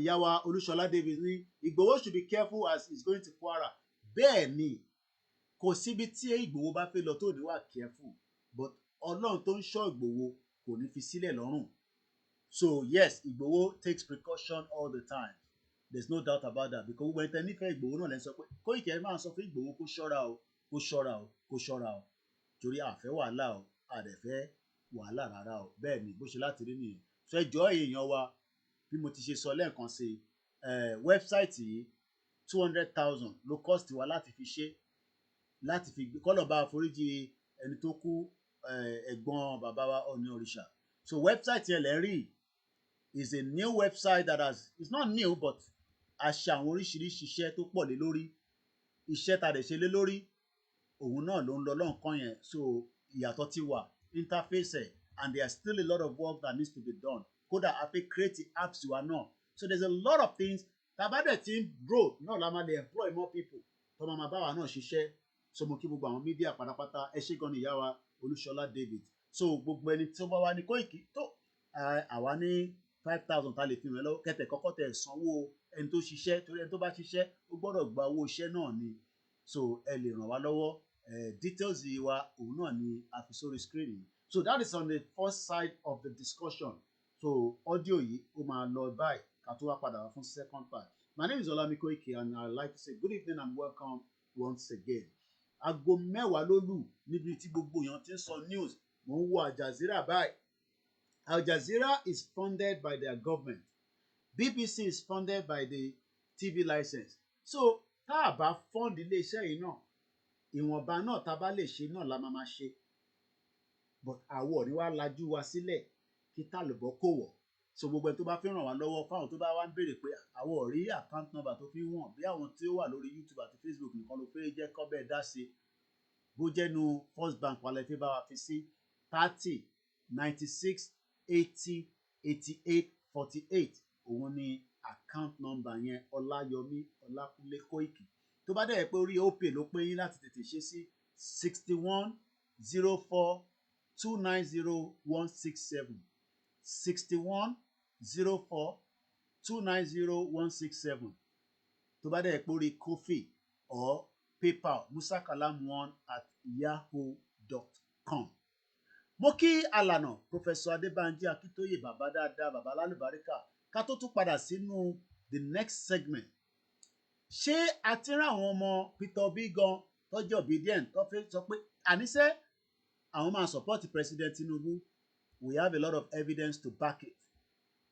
2027 will be a game changer because tá a bá máa kúrò ní Nàìjíríà bí a ti ṣe ń sọ pé a fẹ́ kúrò tí a bá lo ọgbọ́n àti làákàyè gbogbo ẹ̀ ò ní ṣeé ṣe o.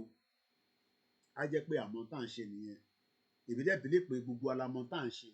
Mo dẹ̀ mọ̀ pé dúdú lọ́sàn máa so láṣẹ Èdùmàrè. So mo kí gbogbo ẹ̀ tí ẹ ti darapọ̀ mọ́ wa lórí gbogbo platforms wa. This platform tonight is extremely full torí pé n tó ti lè mú mi lo software mi mo ti ní access láti lè ṣe Twitter space. Àwọn kan ń gbọ́ nísìn wọ́n wà hidden wọn fẹ́ yẹ kí a mọ̀ pé àwọn wà ń bẹ̀. À ń lo Twitter táwọn èèyàn wà lórí fídíò, a wà lórí Instagram, a wà lórí TikTok. So gbogbo eléyìí nísìn advantage ni pé software là ń lò. So torí laptop yẹn sound dem máa ń fún mi ní problem but I was able to take care of it, you know, and that's the reason why we are able to use it tonight. So ó dà pé èèyàn kan pè wá ẹ jẹ́ kí n pẹ́ níyẹn padà. Gbogbo ẹni tó bá fẹ́ wá dá sórí ètò tá à ń ṣe lọ báyìí pé fẹ́ pè wọlé àfúniláyè kẹ́ pè wọlé. Hello sir, ṣe fẹ́ dá sórí ètò ní sir? Ó dà ẹ jẹ́ ká gbé sórí torí a gbọ́ ẹni kí ni ẹ sàmú ògbọ́n sir? Mo ní màá san 35,000 sí. Ẹ ṣe gan ni òun lẹ ti gbọ́ yẹn yan wa dádì wa náà máa fún wa ní 35 àṣìwọ̀n wa 15 sí. Now ẹni ẹ fẹ́ bá wa dá sí ọ̀rọ̀ tí ó ń lọ lọ́wọ́lọ́wọ́. Mo dẹ̀ fẹ́ kí gbogbo àwa tá a bá máa dá sọ̀rọ̀ ẹ jẹ́ ká máa fi ojú pé Kóìkì ni ẹ sọ bó bá ṣe wà ẹ wo bó ṣe lọ èyí tún lọ́gbọ́n jù àwa lọ wọ́n ní ọgbọ́n gbogbo wa náà àjọ máa ṣe ni. But ṣé n tèmi ń sọ nísìnyí ṣé in the right direction ni àbí àṣìṣọ̀rọ̀ ni? Ẹ bá gbóhùn sókè dádì ká mọ bí tẹ́ fẹ́ gbà wọlé lálẹ́ yìí. Rárá Kóìkì kì í ṣe àṣìṣe ọ̀rọ̀. Bàbá wa ọmọ olódòdè ló wà ń bẹ̀ adégbodò gbárùkù tí kíjọba yẹn kó lè lọ dáadáa so kí region wa kó lè ní ìlọsíwájú. So nǹkan tí èmi kàn fi sọ bẹ́ẹ̀ nìyẹn kí gbogbo wa west gbogbo ọmọ Yorùbá kẹ̀jẹ́ ká gbárùkù tí ìjọba olódòdè kí gbogbo ẹ̀ kó lè lọ ká lè wọlé second term. But táwọn èèyàn bá wá béèrè lọ́wọ́ yín sà ẹ jẹ́ kí èmi náà wá kí n drill yín táwọn èèyàn bá béèrè pé kí ni ìdí tá a ṣe gbọ́dọ̀ support ẹ̀ nísìn. Ìdí ẹ̀ ní pé a mọ̀ pé tí tá bá gbárùkù tí ìjọba náà àwọn náà gbárùkù tí ìjọba Yorùbá wọn lè jẹ́ kí gbogbo nǹkan tí à ń fẹ́ kó tó Yorùbá lọ́wọ́ ìdí ẹ̀ nìyẹn. So tí wọ́n bá dé I know because our father is just a kind man and he's well knowledge and he have the very integrity. So he will support the Yorubas. So he won't leave us out. Okay. So that is my own contribution. Okay. So it's very good that we support it, both diaspora and the homeland. Okay. So thank you so much. There's a benefit we're going to get from him. Eshegoni, thank you very much. The line is open. We will take as much of our callers. I will read your comment. ìyàwó Nikini, we have to support him o. Fulanis are holding Nigeria backward. Tinubu is restructuring Nigeria. The number tonight to call is +44 74 04405917. Ẹni tó bá fẹ́ wọlé lórí TikTok náà, tó bá dẹ̀ pòrí Twitter space ni ẹ send request àgbẹ̀yìn wọlé. Let's hear your own views. Let's hear your own opinion. But the topic can't treat lálẹ́, because every night we come with different topic. What Southwest must do is to allow President Tinubu continue for second term. North versus IGBO. Kí ni agenda wọn?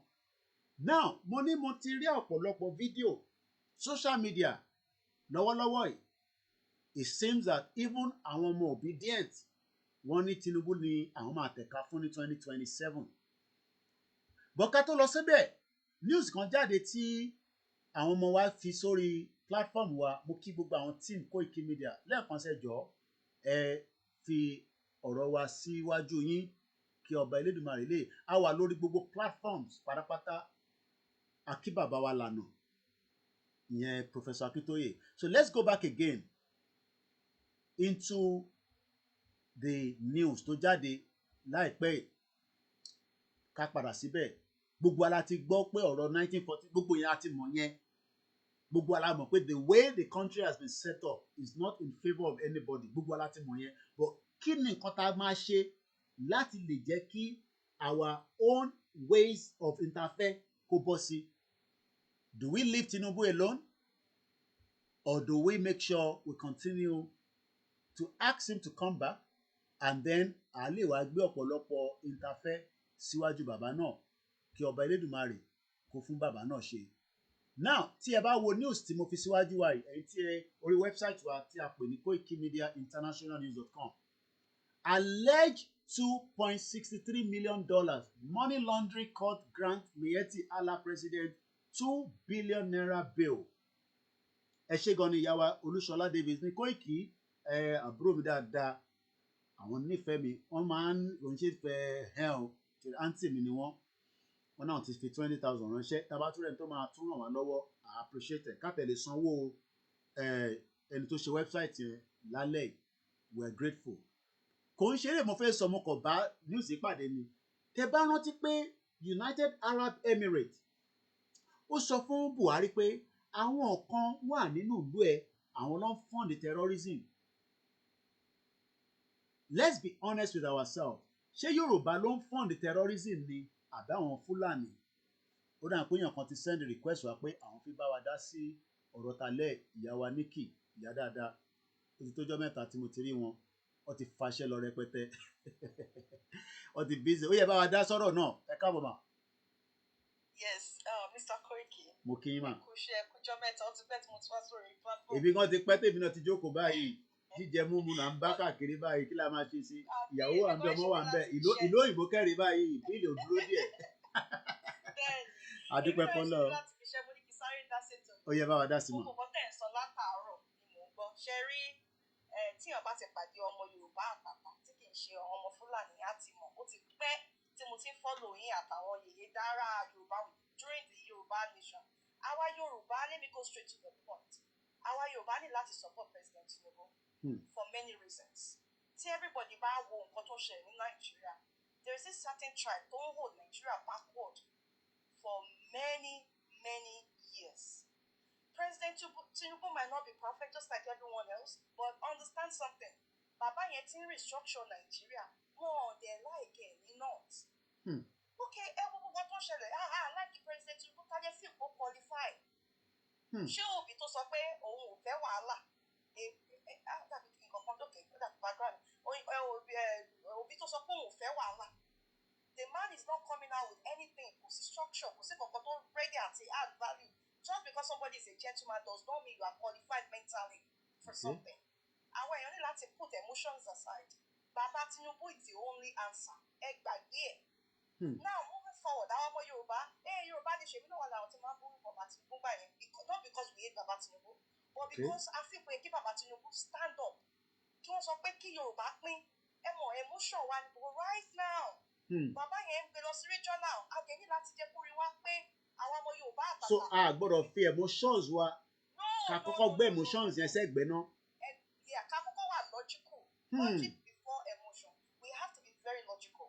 Baba Tinubu is the only candidate tó lè ṣe. Ẹ jẹ́ ká má tanra wa. If you are just showering Baba Koiki, ẹ jẹ́ kí sọ àṣírí kan fún kẹfẹ́ kí owó ọmọ Yorùbá máa gbọ́. A lot of àwọn ọmọ Fúlàní, a lot of them wà nílẹ̀ Yorùbá fẹ́ pé tí wọ́n bá ń sọ èdè ìlú yín tẹ́wá tẹ̀bí jẹ̀bùlẹ̀ tiwa, ní mọ̀ pé Fúlàní ló ń sọ èdè yìí. Àwọn ni wọ́n ń dá àárín àwọn ọmọ Yorùbá rú o. I've been on this TikTok recently and I've heard many people tẹ́ pé wọ́n máa ń sọ̀rọ̀ sí pé owó gan. Ẹ máa wọ báyìí pé ọmọ Yorùbá tó ń èèyàn dìde. Igboho have many things to lose. That man has a lot of things to lose. But he didn't look at that. He stood up for Yoruba people and said, you know what? Enough is enough. I'm going to fight for my people. And Yoruba, regardless of your religion or whatever you believe in, something is wrong.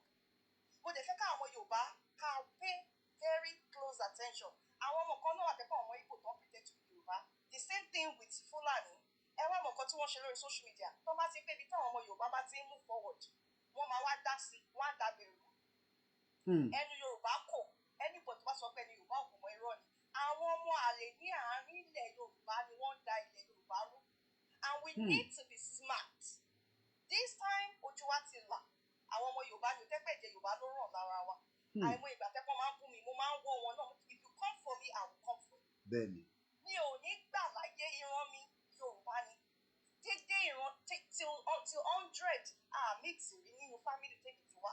So when I see èèyàn nírí ilé ẹ̀ kó máa jó kó máa wò èèyàn máa fẹ́ paná ẹ̀ ni so àwọn ọmọ Yorùbá gangan bíi títí yípa all over the world ẹ má jẹ́ ká gba ìjà láyé ẹ jẹ́ ká ṣera lọ́kàn ẹ jẹ́ kí ẹnu wá jẹ́ ẹyọkan with one voice bàbá Tinubu ló lè ṣe o ó dẹ̀ máa wọ̀ mí kó dẹ̀ sí. So agbọ́dọ̀ wà mo fẹ́ gbọ́dọ̀ yìí dáadáa agbọ́dọ̀ wà logical. We have to be very logical. Emotion will never solve anything. I have seen many platforms tẹ́ pé agenda don promote ni bàbá Tinubu is this ẹlòmíì sọ débi pé bàbá Tinubu ní gbogbo problem Nigeria can you believe that statement bàbá Tinubu ní gbogbo láti 1960 so these people are not just being logical wọ́n tún wá hate bàbá Ìgbòho gan ibẹ̀ ara mi ti wá balẹ̀ mo wá study pé most of them are not Yorùbá people so anybody tẹ́ bá ti rí tó bá ti ń sọ èdè Yorùbá kò mí pé Yorùbá ni wọ́n o pay attention to their words and pay attention to their action. Thank you so much. No máa move forward and there's nothing anybody can do about it ẹ jẹ́ ká let's support our own. Fúlàní ò ní sọ wá di bí Afghanistan ṣe bá yé àwọn èèyàn wọn jẹ́ we say no ọmọ aládé ni wá ọmọ ìran tó dẹ̀ ga ni wá ẹ ṣé gan bàbá. Thank you so much for that contribution. Mo kí ìyá wa tí wọ́n bá wa dá sí lórí TikTok lórí ìkànnì wa náà ni ẹ ṣe wà tó ń pè ní Koikimedia ṣé ẹ̀yin náà máa dá sí ẹ pè wọlé àbí kí ẹ bá wa dá sí látòrí TikTok bó bá dẹ̀ jẹ́ pé látòrí Twitter space náà ni the line is open. Mo ń padà sórí bó ti ráhùn comment tó wọlé ní because I cross post live yẹn lórí Facebook mo rí pé mo ti miss àwọn comment Mr. Ajayi Olúwafẹ́mi ní keep it up Adétúnjí Kẹ́hìndé ní I am with you ẹ ṣé gan ni Síkírù Babátúndé Sulaimon ní if this Ìrù-Ẹkùn security network can quickly reflect in all local government in our southwest matter of fact on ground with the action of Fulani's group is more than politician pé n táwọn sọ ni pé tí a bá tètè establish Ìrù-Ẹkùn sí gbogbo local government ní southwest of Nigeria it will be very difficult for them to operate and move as they have been kidnapping because what they do is they kidnap people Lagos ìyàwó Nikki wọn ní kí n máa kí ẹ pé ẹ ṣé gan ni mo kí ìyàwó Adéjọkẹ́ Adédàpọ̀ mo kí ìyàwó Chief Gbangbala mo kí ìyàwó JP Ewetuga mo kí gbogbo ẹ̀yin ìyàwó tí ọbẹ̀ Elédùmarè mo kí mọ́mí wa náà tí ọmọ wọn ṣaláìsí ní London tí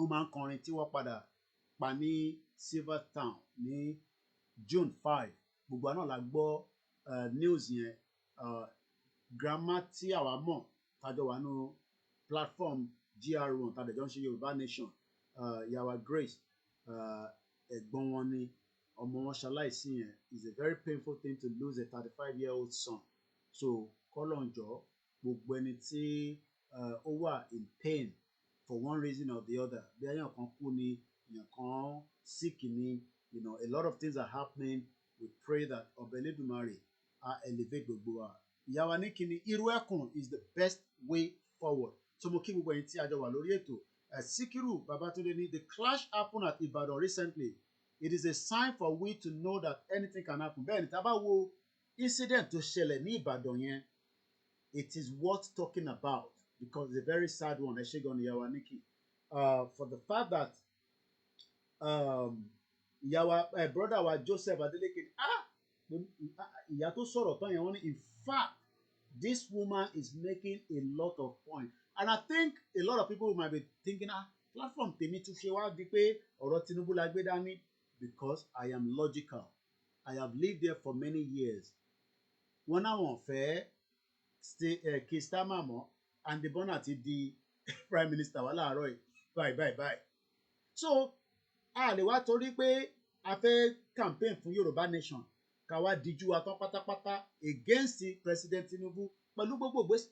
Ṣé mọ̀ pé as at last year kó tó di pàlájà kú, a sì wà ní Benin Republic, olóyè wa dẹni tó wà ní Ìbàdàn, ó dẹni tí gbogbo wa ń rí, àníọ̀dà máa lọ Kwara, àwọn sí ìyáwó David ní sọ fún lóyè kó wà kíá fún ṣé ìgbà tó wà ní Benin ló máa ṣe gbogbo yẹn. So you can see that there has been a lot of changes within the last 6 months. 6 months ni olóyè ti padà sí Nàìjíríà officially. Gbogbo tá à ń lọ tá à ń wọlé tá à ń jáde yẹn a lè má sọ gbogbo ẹ̀ fún yín ni, ìyẹn mo ṣe ní ẹ gbọ́dọ̀ kàwé mi lọ́jọ́ iwájú. We cannot be just coming and àwa sọ àti sọ the content nìyẹn, olóyè ò rẹ̀ ṣe content. Gbogbo tá à ń wọlé tá à ń jáde yẹn a kàn ń fi IGBO wọlé ni, IGBO la fi ń wọlé. But now we are back home officially. Èmi àtolóyè ti sọ̀rọ̀ nírọ̀lẹ́ yìí, mo ti pè wọ́n lórí matter kan tó serious kan tọ́dẹ̀ ti sọ pé Ọlọ́run máa bá wa yanjú ẹ̀, and that's what they call leadership. Àwọn bàbá wa Olúgbọ́n pé President Tinubu pé wo Ìgbòho ọmọ tó lé ní ẹ jẹ́ kó máa padà bọ̀ nílé. Ó set up ìró ẹkùn nísìn 80,000 people now àwọn volunteer ara wọn. Do you know what it means to volunteer yourself? So mo kí gbogbo ẹ̀yin tí ẹ jẹ́ volunteers wa, ọba Elédùmarè ní fi wá sílẹ̀. Now mo fẹ́ ká torí mo fẹ́ kí program yẹn kó pẹ́ náà púpọ̀, a ti wà ní almost how many hours láti ṣe, mo mọ̀ pé a ti ṣe quite a lot at the moment, but mo fẹ́ kó ju 2 hours lọ. Mo rẹ̀ fi ń test the software, mo ti tójọ́ mẹ́ta tí mo ti lò. Ẹ jẹ́ ká kọ̀ gbọ́rin brother mi tó fi kí Ìgbòho kọ́lọ̀ foríjì alájà, gbogbo alájọ wà ní Lagos State Union Party ní Broadwater Farm ní I believe 2 years ago. Ẹ jẹ́ ká gbọ́ orin yẹn. Ọmọ Oòduà ọ̀gá Fúlàní ló jẹ́ o. Yorùbá nation yìí ti gbogbo wa ni kó má gbọ́dọ̀ bàjẹ́ torí kò sílùú mìíràn.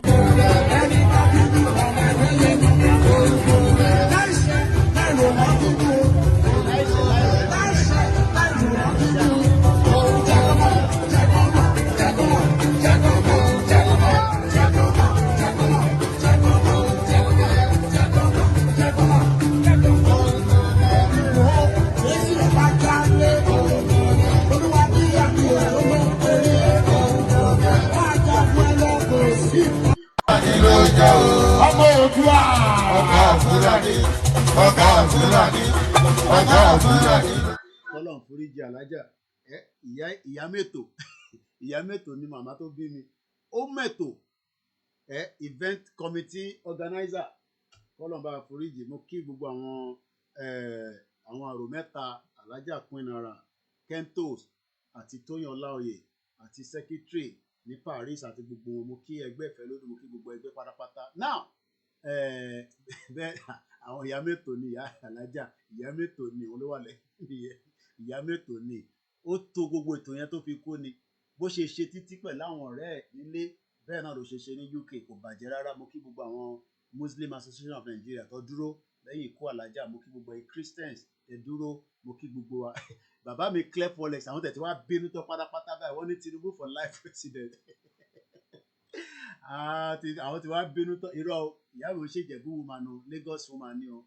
Bàbá mi ni Ìjẹ̀bú, ọmọ Lagosian ìyá tó bí mi. Àwọn ọmọ Ìgbò wa náà àwọn fẹ́ gbalé. Bẹ́ẹ̀ ni ìyá mẹ́tò ni ìyá tó bí mi.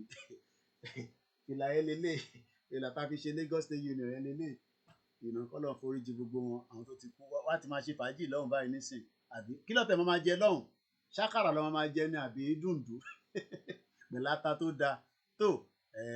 Now mo ní mo láwọn kankan tí mo fẹ́ fi wọ̀n wá mo ń bọ̀ mo ti dáṣẹ́ mẹ́yẹ bọ̀ lápò náà ní pẹ́ púpọ̀ náà bọ̀ kákọ̀ fi test software yìí tí ó ti tójọ́ mẹ́ta tí mo ti really gbádùn ẹ̀ báyìí especially I always make use of the phone for broadcast but tó yẹ ká máa lo software ni now màá lọ orí X mi tó ń pè ní Twitter ó láwọn kankan tí mo bá pàdé tínú mi dùn pé yes tọmọ Yorùbá bá ń bínú sí Tinubu àwọn ọmọ Ìgbò kan ti wá yarí pé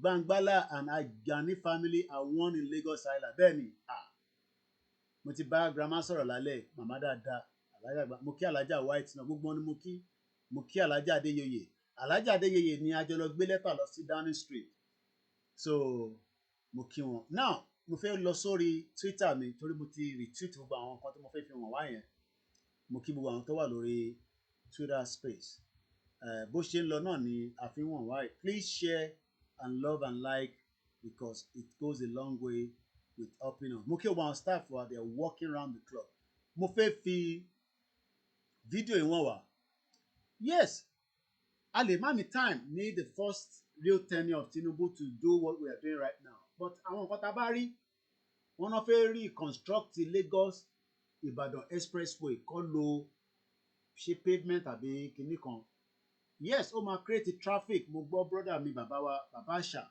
pé kí ló tún ṣe títì yẹn gbogbo ohun tí President Tinubu bá lè ṣe láti fi jẹ́ kí ilẹ̀ Yorùbá because tá a bá wo corridor yẹn àwọn kan máa ti ń jó ní bíbá ikẹ̀ Joseph Adeleke ẹ̀yìn òun fẹ́ gbọ́rin báyìí ti bẹ̀rẹ̀ jó ni kí ló lè tó yẹn mo kí gbogbo alẹ́ nǹkan sì kò ní bàjẹ́ fún àníṣe lásán ṣé mọ̀ pé gbogbo tó bá gbà láti fi ṣe highway wa wáyé tí President Tinubu wà níbẹ̀ nísìn ká má jẹ́ kó sọ pé náà bàbá wa ti send owó yẹn bàbá wa tó promise tó pé lẹ́ǹkan mo ti rí owó yẹn so èmi náà lálẹ́ a máa san gbèsè tí a jẹ ìyá wa Davis náà ti náà máa send kankan ẹni tó bá dẹ̀ tó wá send á jẹ́ pé ẹ fi ràn iléeṣẹ́ lọ́wọ́ náà nìyẹn mo kí gbogbo alẹ́ nǹkan sí tó bá dẹ̀ pé pounds náà lè fi fún wa ní bíbá àgbà pẹ̀lú ìdùnnú àtayọ̀ now mo ní mo ti ráwọn kankan tí mo fẹ́ mú wá fún wa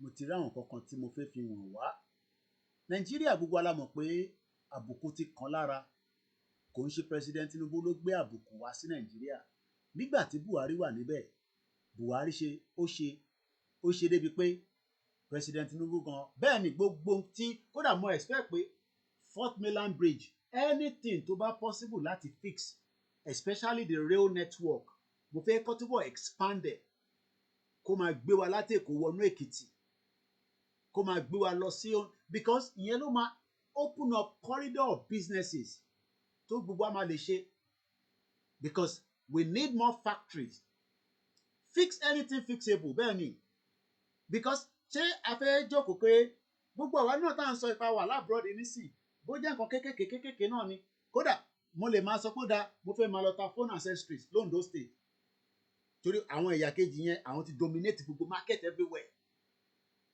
wọ́n dominate everywhere and this is time we need to make sure that we create a lot of different factories different things whether it's a small scale mo rí bọ̀bọ̀ kan wọ́n ní TikTok and influencer ni ó ti dá factory tó ti ń ṣe popcorn tó ti ń ṣe this and that need láti ṣe something big but tá a bá ní corridor tí rail network ń ṣiṣẹ́ dáadáa road network ṣiṣẹ́ dáadáa àìkúkú ti kúrò ní Nàìjíríà ṣé torí pé àti kúrò ní Nàìjíríà sí kí GDET bẹ́ẹ̀ ni mo rí báyìí inú mi dùn wọ́n ní ó ní TikTok tó ní good followership and all that it's doing very well and we need stable electricity so gbogbo àwọn governors wa gbọ́dọ̀ bẹ̀rẹ̀ sí think of putting a structure quickly private sector lè máa invite wa ní èrè ń kówó jẹ tẹ reduce ẹ̀ díẹ̀ ẹ jẹ́ káràlú náà tẹ gbádùn fún the next 4 years President Tinubu káwọn èèyàn máa sọ pé àárín kankan jẹ but ẹ jẹ́ ká gbọ́n tí mo pàdé lórí social media space mo ní bíbáyìí náà ní international platform yìí ẹ jẹ́ agbọ́n tí arábìnrin yìí sọ. 3 years ago Nigerians were shouting I shouted too. Dollar is rising. Fuel subsidy is gone. Inflation is biting. Exchange rate is not smiling. Businesses are struggling. And we all asked the same question. Why would any government do this? Well, 3 3 years later or 3 years after, the evidence has started speaking. Okay. Nigeria has just overtaken South Korea Okay. to become the best performing stock market in the world in dollar terms this year. Okay. Hear this, not in Africa, in the world. Tá a bá gbọ́ tóònù tó ń sọ̀rọ̀ yìí a rí pé kò ń ṣọmọ Yorùbá àbí ẹ̀yà ilẹ̀ Ìgbò lọ́hùn ni ẹ wo tó lọ gbé jáde mo kàn bá pàdé lórí social media space ni o ẹ jẹ́ ká gbọ́. And you know why? It's because investors ẹni tó ń sọ̀rọ̀ yìí have lélẹ̀ started ẹ̀yin seeing tẹ́wà lórí something TikTok lè má rí dáadáa torí background. 3 years ago. Okay. More predictable foreign exchange rules, Okay. better foreign exchange liquidity. ṣe rántí pé nígbà tí Buhari wà níbẹ̀ forex wa ó kódà mo fẹ́ lé níbi ẹ̀ lání kankan nínú ẹ̀mọ́ torí wọ́n kò jẹ tán ni bam òun àti Màlàmí olórí burúkú Màlàmí olè Màlàmí oníjìbìtì àti Emefiele tó fowó CBN ṣe rántí pé Emefiele náà ó fẹ́ ṣe president ẹ̀mọ̀pá rántí abẹ̀rẹ̀ sí ní campaign vehicle Emefiele tó lọ kó síbi kan tó ti brand ẹ̀ pa ṣé mọ̀ pé branding yẹn lásán do you know how much it will have cost us ó fowó CBN ó fi ń jẹ mọ̀ìmọ̀ì wọ́n ní I am from Ondo State I believe my governor can do better ṣẹ́rí gbogbo yẹn ẹ jẹ́ kí election tán àǹtí àwa fèsì àwọn governors àkànṣe bíi ti já o development gbọ́dọ̀ tètè wà gbogbo nǹkan gbọ́dọ̀ ṣiṣẹ́ Emefiele looted the central bank dry ẹjẹ agbọ́n tí ìyá ìsọ̀ lẹ́ẹ̀kan sí tán mo kí wẹ̀yìn èèyàn wa empire mo kí gbogbo wọn ní fact Buhari regime set back Nigeria economy let's be sincere to us ẹ mọ̀ pé àwọn Yorùbá àwọn sentiment especially torí àtẹ̀fẹ́ kúrò ní Nàìjíríà àtẹ̀fẹ́ gbọ́n kankan mọ́ which is understandable but a gbọ́dọ̀ wà logical a dẹ̀ gbọ́dọ̀ lo common sense wa gbóhùn sókè sísítà mi tó ń sọ̀rọ̀ yìí. And greater confidence that Nigeria money can now move in and out of Nigeria. So eventually, difficult reforms have started to produce measurable signals. And before you come and ask me, but how does this affect the common man? Ẹ mọ̀ pé normal ti ta máa ń béèrè nìyẹn. Ẹ gbogbo ilé tó wá ń sọ nísìn, how does it affect common man tẹ́bí ń pa tí yà ń jẹ? Ṣòro púpọ̀ nìkan nìyà ń jẹ ni. Mo ní family nílé tán need the help tó pọ̀. Gbogbo tí omi táàfù yẹn tá à ń fi wọ̀nyí yẹn nísìn ìgbìyànjú kan ni ṣé wọ́n mọ̀ ẹ jẹ́ kí n sọ kankan fún ọ̀yin èèyàn wa ṣé mọ̀ fáwọn èèyàn fi ṣiṣẹ́ Nàìjíríà ẹ má bínú pé mo tún pause mo tẹ ìráyè sọ èyí láti many months ṣé mọ̀ pé sísítà mi omi táàfù yẹn tó ránṣọ yẹn táwọn kan bá dé tán fi kọ́ṣẹ́ tán fi ránṣọ after 3 days wọ́n ní padà wá mọ́ ìyá staff ń jẹ́ burúkú báyìí ó ní the staff àánú mi máa ń ṣe ni tabarẹ́ni tó fẹ́ kọ́ṣẹ́ tó fẹ́ ṣiṣẹ́ tailor tó dẹ̀ wà ní side àlímọ̀ṣọ́ pè mí lálẹ́ yìí wàá lọ bẹ̀rẹ̀ iṣẹ́ láàárọ̀ la wọ́n fẹ́ ṣiṣẹ́ wọ́n fẹ́ jókòó sórí TikTok wọ́n wọ́wọ́ TikTok gbogbo TikTok mi nísìn £5 péré ló wà níbẹ̀ ní balance wọ́n wọ́wọ́ TikTok wọ́n wọ́wọ́ kọ́ ṣọ́yàn sílẹ̀ kọ́ ṣìdí sílẹ̀ òṣì àti ìranù tó fẹ́ máa ṣe nìyẹn wá ní president Tinubu òṣìṣẹ́ ọ̀rọ̀ tí mo sọ yìí láti last year bó ṣe ó máa ń struggle láti wá staff gbogbo àṣà láti rí aṣọ tí mò ń wọ̀ àti tó lóye wọ̀ òun ló ń rán aṣọ yẹn but ó ń jìyà staff tó bí pé mo rí wẹ̀rì wàá dẹ̀ máa sọ fún yín pé àwọn oníṣẹ́ bẹ́ẹ̀ mi bá jẹ́ pé mo mọṣẹ́ tailor ṣe ní London yìí mo ní lọ wọ́n kankan ṣe ju iṣẹ́ tailor yẹn lọ màá ní machine nílé tí máa ránṣọ bí mo tẹ̀ lọ gba ọ̀rẹ́ mọ́mì mi kan ní side ibi ká tó dé Shoreditch inú ilé lọ ti máa ránṣọ yẹn even at her old age wọ́n sì máa ránṣọ tó máa sáré bá wa rán tá bá ní emergency àwọn wọ́n ti ní kí n máa ṣépè ní wicked Yorùbá people wọ́n fẹ́ ṣiṣẹ́ wọ́n fẹ́ máa jalè wọ́n wẹ́n tó máa dó wọn ẹ má bínú fún ọ̀rọ̀ tí mò ń sọ wọ́n wá àwọn ọkùnrin yahoo tó máa dó wọn tó máa fún wọn lówó ọ̀fẹ́ wọ́n fẹ́ ṣiṣẹ́ wọ́n dẹ̀ ti gbà wípé opportunity ní lọ dé fún wọn kọ́dá Amẹ́ríkà iṣẹ́ tó bá ti kọ́ ẹ̀ ló máa fi jẹun lọ́hùn tí bá jẹ́ pé mo mọ orún gẹ̀ ni màá sì máa rówó nílùú iná ó máa ń títí dalẹ́ ó ń struggle ẹ wá wo gbogbo káràkátà tá à ń post yẹn lẹ́nu ọjọ́ mẹ́ta ẹ mọ̀ pé àkí ń post gbogbo yẹn tẹ́lẹ̀ mọ́ pápá ẹgbẹ́ mi mo ní platform mi I have the platform so ká bá wọn fi support wọn ká fi polówó fún wọn ìyẹn ló dípà bẹ̀rẹ̀ sí ń polówó gbogbo wọ́n ń ta hanga wọ́n ń taṣọ wọ́n ń ránṣọ wọ́n ń ṣe this àwọn ń gbìyànjú ìwà wá jókòó láàárọ̀ wà wá máa wá Sister Nikki ẹ bá mi send 20,000 naira lọ ṣiṣẹ́ kan fún ẹ lówó kí wọn náà tẹ̀ ní after lè wà kó wá lè set up tiẹ̀ fún rẹ imagine if we have many tailors a máa ránṣọ ọmọ school a máa ránṣọ this àwọn sẹ̀lẹ̀ fẹ́ ránṣọ ojoojúmọ́ làwọn sẹ̀lẹ̀ náà ránṣọ àwọn kérúbù máa ránṣọ mùsùlùmí máa ránṣọ oníṣẹ̀ṣe máa ránṣọ aṣọ débi pé yes ebi ń pa wá lóòótọ́ but wọ́n sì ń ṣe party Nàìjíríà àìmọye àǹkárá tó ti dá tó máa wọ̀ ní wíkẹ́ndì bọ̀tọ̀ ọ̀fẹ́ ṣiṣẹ́ wọ́n fẹ́ jẹ́ kó sórí TikTok wọ́n fẹ́ ṣí ọyàn sílẹ̀ àti ìdí sílẹ̀ especially àwọn obìnrin yẹn àtẹ̀tìmọ̀ fún àwọn ọkùnrin àwọn yẹn lazy bagger bí àṣà mọ̀ sí mi kọ́ lọ́n fún ọ̀run kí á ní their lazy baggers so wọ́n máa wá brother kan tó bá ti rí ẹ online wọ́n wá send message ṣe yes ẹ wo brother wa Ṣèyí Bòdì look at how he started ibì kan dẹ̀nìyàn má ti bẹ̀rẹ̀ tí Ọlọ́run máa wá fi àlùbáríkà sí tí gọ́ọ̀mẹ̀ntì náà máa wá ṣe pé ó da ní tó ń ṣe yẹn but irọ́ akọ̀fẹ́ condemn torí àwa gbé Yorùbá nation dání àbí ẹ jẹ́ kí n rewind video torí pé a ti sọ̀rọ̀ àní gbọ́ dáadáa bíi ti tẹ́lẹ̀ mọ́ ẹ jẹ́ ká tún gbọ́ láti beginning. 3 years ago. Okay. Nigerians were shouting. Okay. I mean, I shouted too. Ṣẹ̀gbọ́. Oh, I shouted too. Rising. Okay. Fuel subsidy is gone. Oh. Mm-hmm. Inflation is biting. Okay. Exchange rate is not smiling. Oh. Okay. Businesses are struggling. Okay. And we all asked the same question. Okay. Why would any government do this? Okay. Well, 3 years later or 3 years after, okay, the evidence has started speaking. Nigeria has just overtaken South Korea okay, to become the best performing stock market in the world okay, in dollar terms this year. Mo kí Alájà Queen Ara ẹ káàbọ̀ mà.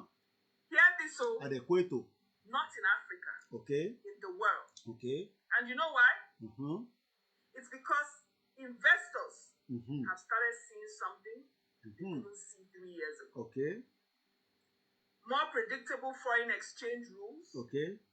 Better foreign exchange. Wọ́n ní ẹni tó ń sọ̀rọ̀ yìí ìjú ni èmi ò tẹ̀ dá mọ̀ mo kàn pa pàdé ni mo kí Alájà Queen Ara dẹ̀ ṣe wọn jọ́ mo dúpẹ́ lọ́wọ́ yín kò ní tán níbẹ̀ mo dẹ̀ kí gbogbo àwọn ẹgbẹ́ ìfẹ́ lódù kúlíkúlí kan wà tí Alájà náà máa ń láìkì báyìí Alájà Queen àwọn mọ̀ pa ọ̀rọ̀ kúlíkúlí yẹn àwọn èèyàn wa tó wà nílé ẹ̀ ń dúró fún big money ẹ má lọ wá mi tẹ́ máa ṣe ní kéékèèké oríṣiríṣi kúlíkúlí Alájà náà Queen Ara àwọn tó dà pé inú kíni tí wọ́n máa ń wà eléyìí nísìnyí mọ̀ ní mọ̀ ọmọ ẹni tó ṣe léyìí so mo tẹ̀lé fẹ́ fi brand yẹn wọ̀nyí torí àwọn ẹni tó ṣe wọ̀ dẹ̀ sanwó fún mi ẹ rí pé kúlíkúlí ni mélòó ló wà níbí báyìí nísìn nígbà tí mò ń bọ̀ làwọn kan kọ̀ rà fún mi pé nígbà tí mo lọ láìpẹ́ ìṣẹ̀rí kúlíkúlí ni Alájà Queen Ara náà máa ń gbé kúlíkúlí wá so that means pé I need the more people tó máa ṣe kúlíkúlí but nígbà tí ìyàwó rẹ̀ mi Tinubu ní kọ́ lọ́ máa dín àkàrà wọ́n ní àwọn dín àkàrà àwọn ọmọ àlè ẹ má bínú pé mo ti ní mo fi ṣe pé mo tún ti sọ̀rọ̀ èdè ẹ má bínú sí mi lazy baggers bí agbọ́n tí ìyá yìí sọ́dọ̀. And greater confidence that Nigeria money can now move in and out of Nigeria. So eventually difficult reforms have started to produce measurable signals.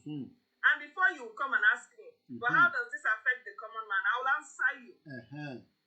You see these one is she's an Igbo supporting Aṣíwájú. Èmi ò bá wàláì mo ṣe bá pàdé lélẹ̀ mo rí rí. They arrive your country carrying capital. And capital opens factories. Ṣé rí capital open factories tó sọ yẹn? Tí àwọn ọba tẹ̀ lówó ńlá all we need to do is pray for a better Alájà ní Koiki owó tó lọ tó ń gbágbá ètò tó bẹ̀rẹ̀ lálẹ́ yìí. What we should think about is more factories in Ondo State will give more jobs to our youth. Má sọ pé o lè ṣiṣẹ́ night o gbọ́dọ̀ ṣiṣẹ́ night o máa ṣiṣẹ́ day gan 12 hours làwọn kan ṣe nílùú yìí àwọn kan ṣe 10 hours, àwọn kan ṣe 8 hours shift job wà. But if we have factories in Ekiti State, it will bring more jobs. Analysis yẹn ló ń try láti ṣàlàyé nígbà pé ìwọ kọ́ ló máa gbé capital wá, ibo ni wọ́n ti fẹ́ rí $10 billion. Àwọn company ló máa gbé $10 billion wá torí pé wọ́n ti rí pé stability wà pẹ̀lú ìjọba Nàìjíríà, kò ń ṣe ti Buhari tó kówó jẹ. Wàá gbówó gidi wá, owó ńláńláńlá. Kí ló máa fowó yẹn ṣe? Wàá kọ́kọ́ lọ wá ilẹ̀, wàá gbé factory síbẹ̀, bóyá pọ̀pọ̀ lọ́ fẹ́ máa gé ni, bóyá mango juice lọ́ fẹ́ máa ṣe ni. Bí nǹkan ṣe ń wọ́ọ̀kì ni bẹ́ẹ̀ ni alájà. Window ni, tí wọ́n bá ti ṣí window, atẹ́gùn dẹ̀ gbọ́dọ̀ wọlé. Tó bá ti rí iná báyìí lọ́mọ máa wọlé, ẹyọ kan dẹ̀ ṣì ní bó ṣe ti ń káàkiri. Ó ti yọ mí lẹ́nu látẹ̀kàn, ó wá tó wá bá mi ń bíbà. Àbúrò mòye yín nísìnyí, ẹ má bínú èèyàn wa. So kò ń ṣe pé wọ́n ló máa lọ wá $1 million tí ẹni pé kí factory wà ní Ọ̀ṣun State, kí wọ́n dẹ̀ kọ́ employer, bó jẹ́ plastic ló fẹ́ máa ṣe ni, bó jẹ́ ó fẹ́ máa dídùn dùn ni tó fẹ́ máa package ẹ̀ wá sí abroad, bóyá ó fẹ́ máa ṣe this, wọ́n fẹ́ máa ṣe that. But nítorí pé àwọn èèyàn fẹ́ something like that, fast money là ń fẹ́, àbí owó gbìm, kò kọ̀ rí £10,000 gbìm, àbí kò rí $10,000 owó yahoo yahoo, gbogbo ilẹ̀ Amẹ́ríkà máa padà gbé. Wọ́n pe bàbá kan ní kinní kan ní Ghana, ó máa ń gun mọ́tò tó ń ṣe yàtọ̀mọ̀, ó ti wà lamẹ́ríkà báyìí nísìnyí, ó ti lọ gbé ní Ghana. Ètè bá rántí orúkọ ẹ bá mi sọ sórí comment section. So gbogbo wọn tó ṣe rò pé crime yẹn tó ń ṣe yẹn Amẹ́ríkà ò rí ẹ, wọ́n ò tí ì ráyè tiẹ̀ ni, wọ́n bọ̀ wá gbé ẹ. Wọ́n ní iṣẹ́ lóògùn iṣẹ́ lọmọ Yorùbá máa ń ṣe, a kì í jalè. Nísìnyí gbogbo wa fi máa jalè láti máa tọwọ́ bọ oríṣiríṣi pẹ̀lú àwọn politicians náà tó ń corrupt, and this is why a máa fọ gbogbo ẹ̀ mọ́ ká tó kúrò níbi tá a wà. Gbóhùn sókè, wọ́n ní ìjú ló ń sọ̀rọ̀, wọ́n ní bàbá supporter Tinubu ni. Èmi ò bá pàdé rí, mo ṣe bá pàdé lẹ́nu ni. Ní tí bèbí yìí sọ yìí ọ̀rọ̀ gidi ni. Bá ń gbóhùn sókè sister mi. Capital opens industries. Okay. Capital expands businesses. Tó ń gbọ́. Capital finances companies. Tó ń gbọ́. And companies hire people. Bí a ò gbọ́ òyìnbó tó ń sọ, jẹ́ kí mi bẹ́ẹ̀ break it down. Company, ilé iṣẹ́ ló ń pè ní company, COMPNAY. Company ilé iṣẹ́ tó ń ṣe Bonvita. Nígbà yẹn la tún máa wá ní àwọn kan tó máa jà fún yín pé wọ́n gbọ́dọ̀ san owó maternity tó bá lọ bímọ, wọ́n gbọ́dọ̀ san owó this, wọ́n gbọ́dọ̀ san owó that. Wọ́n ní she is Belladin Iju A04. Ilé wa ń endorse Tinubu. Àwọn ọmọ Yorùbá máa wá nítorí ní táwa fẹ́ ká wá condemn ẹ̀. Àwa logical mọ́ nìyẹn. Ẹni tó ń béèrè pé what next after 8 years, ẹ jẹ́ ká tẹ̀sí wọnú 2027, 8 years is still 2031. What next yẹn, kó tó next yẹn nǹkan á ti ṣẹlẹ̀ ní dáadáa sílẹ̀ Yorùbá. So torí pé what next yẹn nísìnyí ká fi Tinubu sílẹ̀, kí North yí mọ́lẹ̀, ká Àtíkù padà wọlé, Àtíkù tó ti nurse ambition ẹ̀ láti 1992, àbí Peter Obi tó náà máa ṣe Nigeria election tó lọ sign pẹ̀lú àwọn North fáwọn máa ṣọdún kan. After 4 years òun á dá padà sí North, by that time òun máa fix Nigeria. Ṣé Nigeria ṣe fix in 1 year? Gbóhùn sókè, wọ́n ní ìjù sister wa, gbóhùn sókè. Gbogbo ẹ gbádùn ẹ. So jobs or job creation is how investment is introduced to the ordinary citizen. Ní mọ ilé yìí, TikTok lọ́jọ́ kò sí. That's why serious economies compete for investment. Kí lẹ rò pé gbogbo à ń gba lẹ́tà tí bá send lẹ́tà ní alẹ́ lálọ́ nísìn, alájà wàá rí gbà ní ọ̀la, àwọn á rí gbà níjọ́ Wednesday, àwọn èèyàn ló move ẹ̀ trailer bá move ẹ̀ láti bíbà á gbé lọ sí depot. Bí ṣe ń bá yín sọ̀rọ̀ báyìí nísìn ní aago 10 àbọ̀ báyìí nísìn, níbì kan lọ́nà Islington ó ní káàkiri depot post office kan wà níbẹ̀ táwọn kan ṣiṣẹ́ night tó ń sort lẹ́tà. Tó bá máa fi di àárọ̀ báyìí, àwọn tó sùn lálẹ́ yìí, àwọn èèyàn á tún jí, àwọn ẹ̀dọ́ máa lọ deliver lẹ́tà. Kí ló dé mo kí ẹ Rugi Giant brother mi tó jọ mẹ́ta. Kí ló dé táwa náà lè ní postal service pé mo fẹ́ fi lẹ́tà ránṣẹ́ láti Ìbàdàn kó dẹ̀ bá mi lọ sọ́dọ̀ ilé bàá mi níjẹ̀bú Òde. títí tí bá da kọ́ ló máa lè débẹ̀.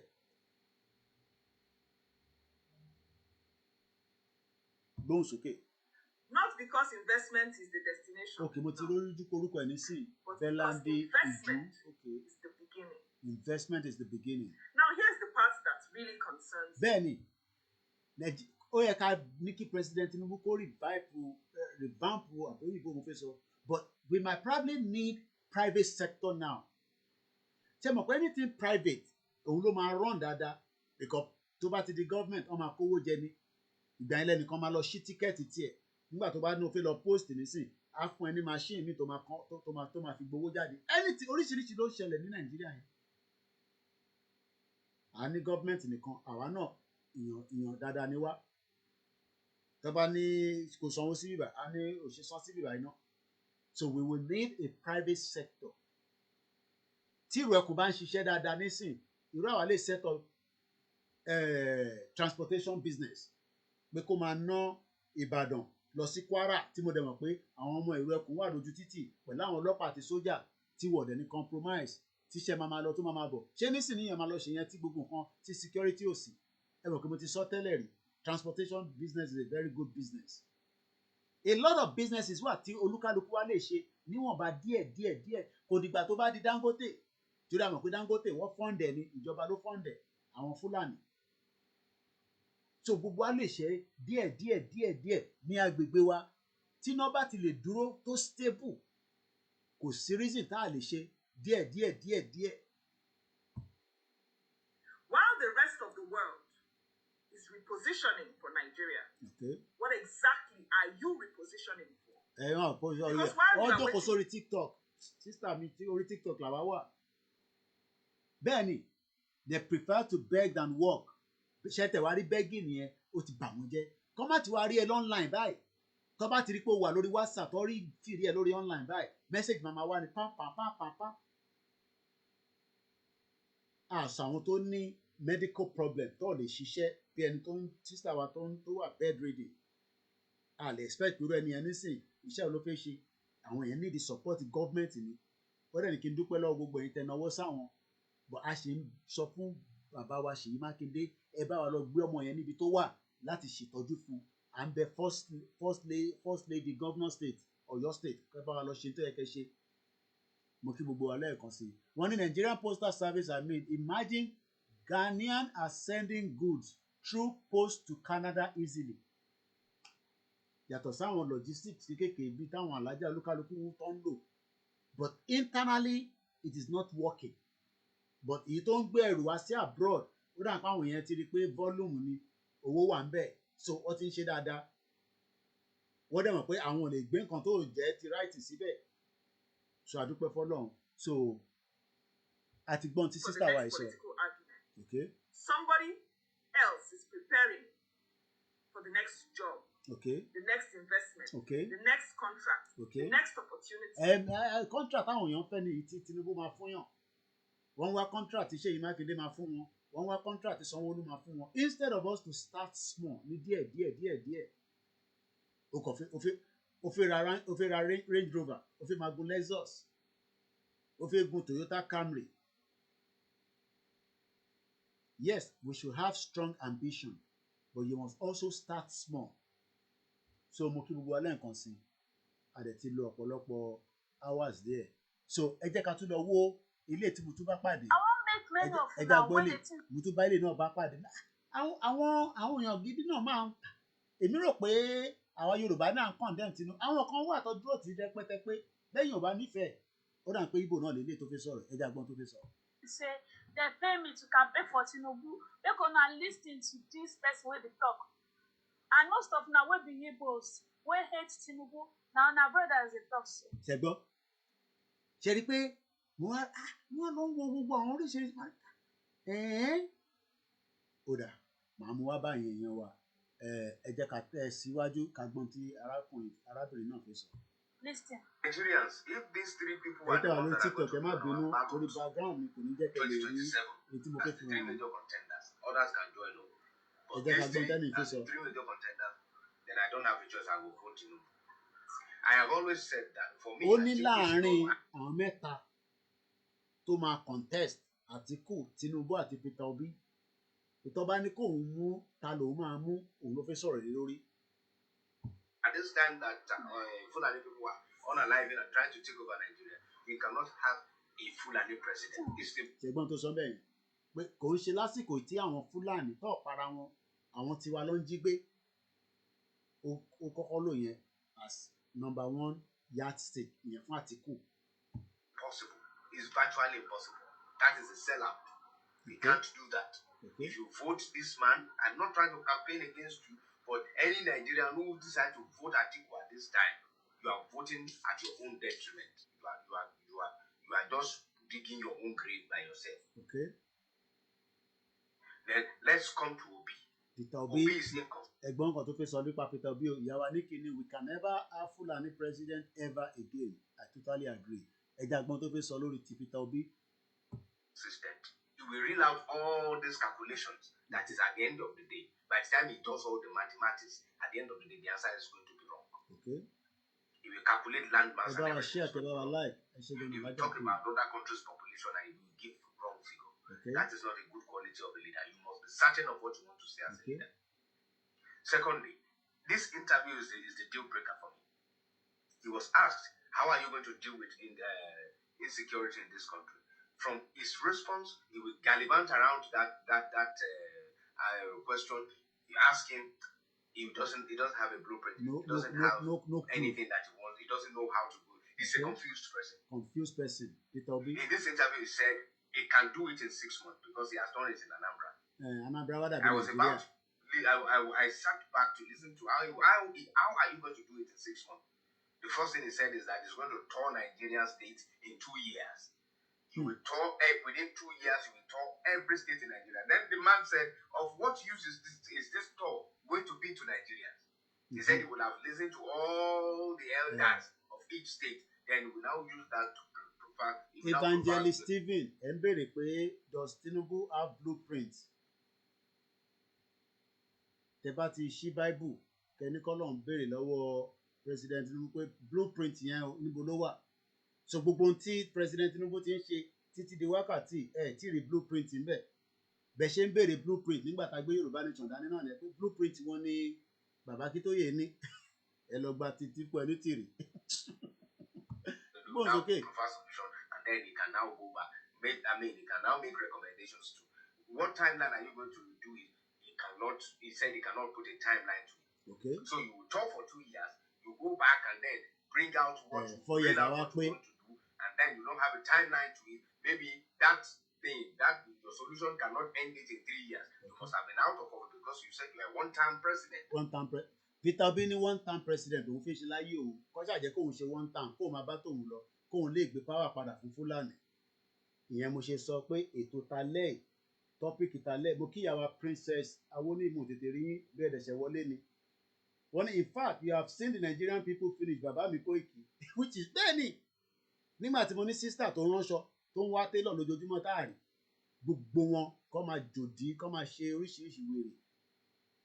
Èèyàn kan béèrè pé Tinubu Evangelist Stephen ni now you are a Tinubu supporter Koiki where is your Yorùbá Nation? Àníkẹ́ béèrè lọ́wọ́ àwọn ọmọ ìjọ yín èmi kọ́ lẹ́ máa béèrè lọ́wọ́ ẹ̀ Evangelist Stephen ẹ lọ béèrè lọ́wọ́ àwọn ọmọ ìjọ yín because ẹ wà logical ẹ dẹ̀ ń ṣe èèyàn Ọlọ́run tó èèyàn Ọlọ́run kọ́ ló máa jọ pé Koiki so gbé Yorùbá Nation ṣé àti gbé Yorùbá Nation sílẹ̀ ṣé èèyàn Ọlọ́run lélẹ̀ ṣé èèyàn Ọlọ́run lélẹ̀ tó ń sọ̀rọ̀ yìí ọmọ wọn ti ní gbogbo yín Fúlàní ni yín tá a bá lọ wádìí yín nísìn Fúlàní lẹni tó sọ̀rọ̀ yìí.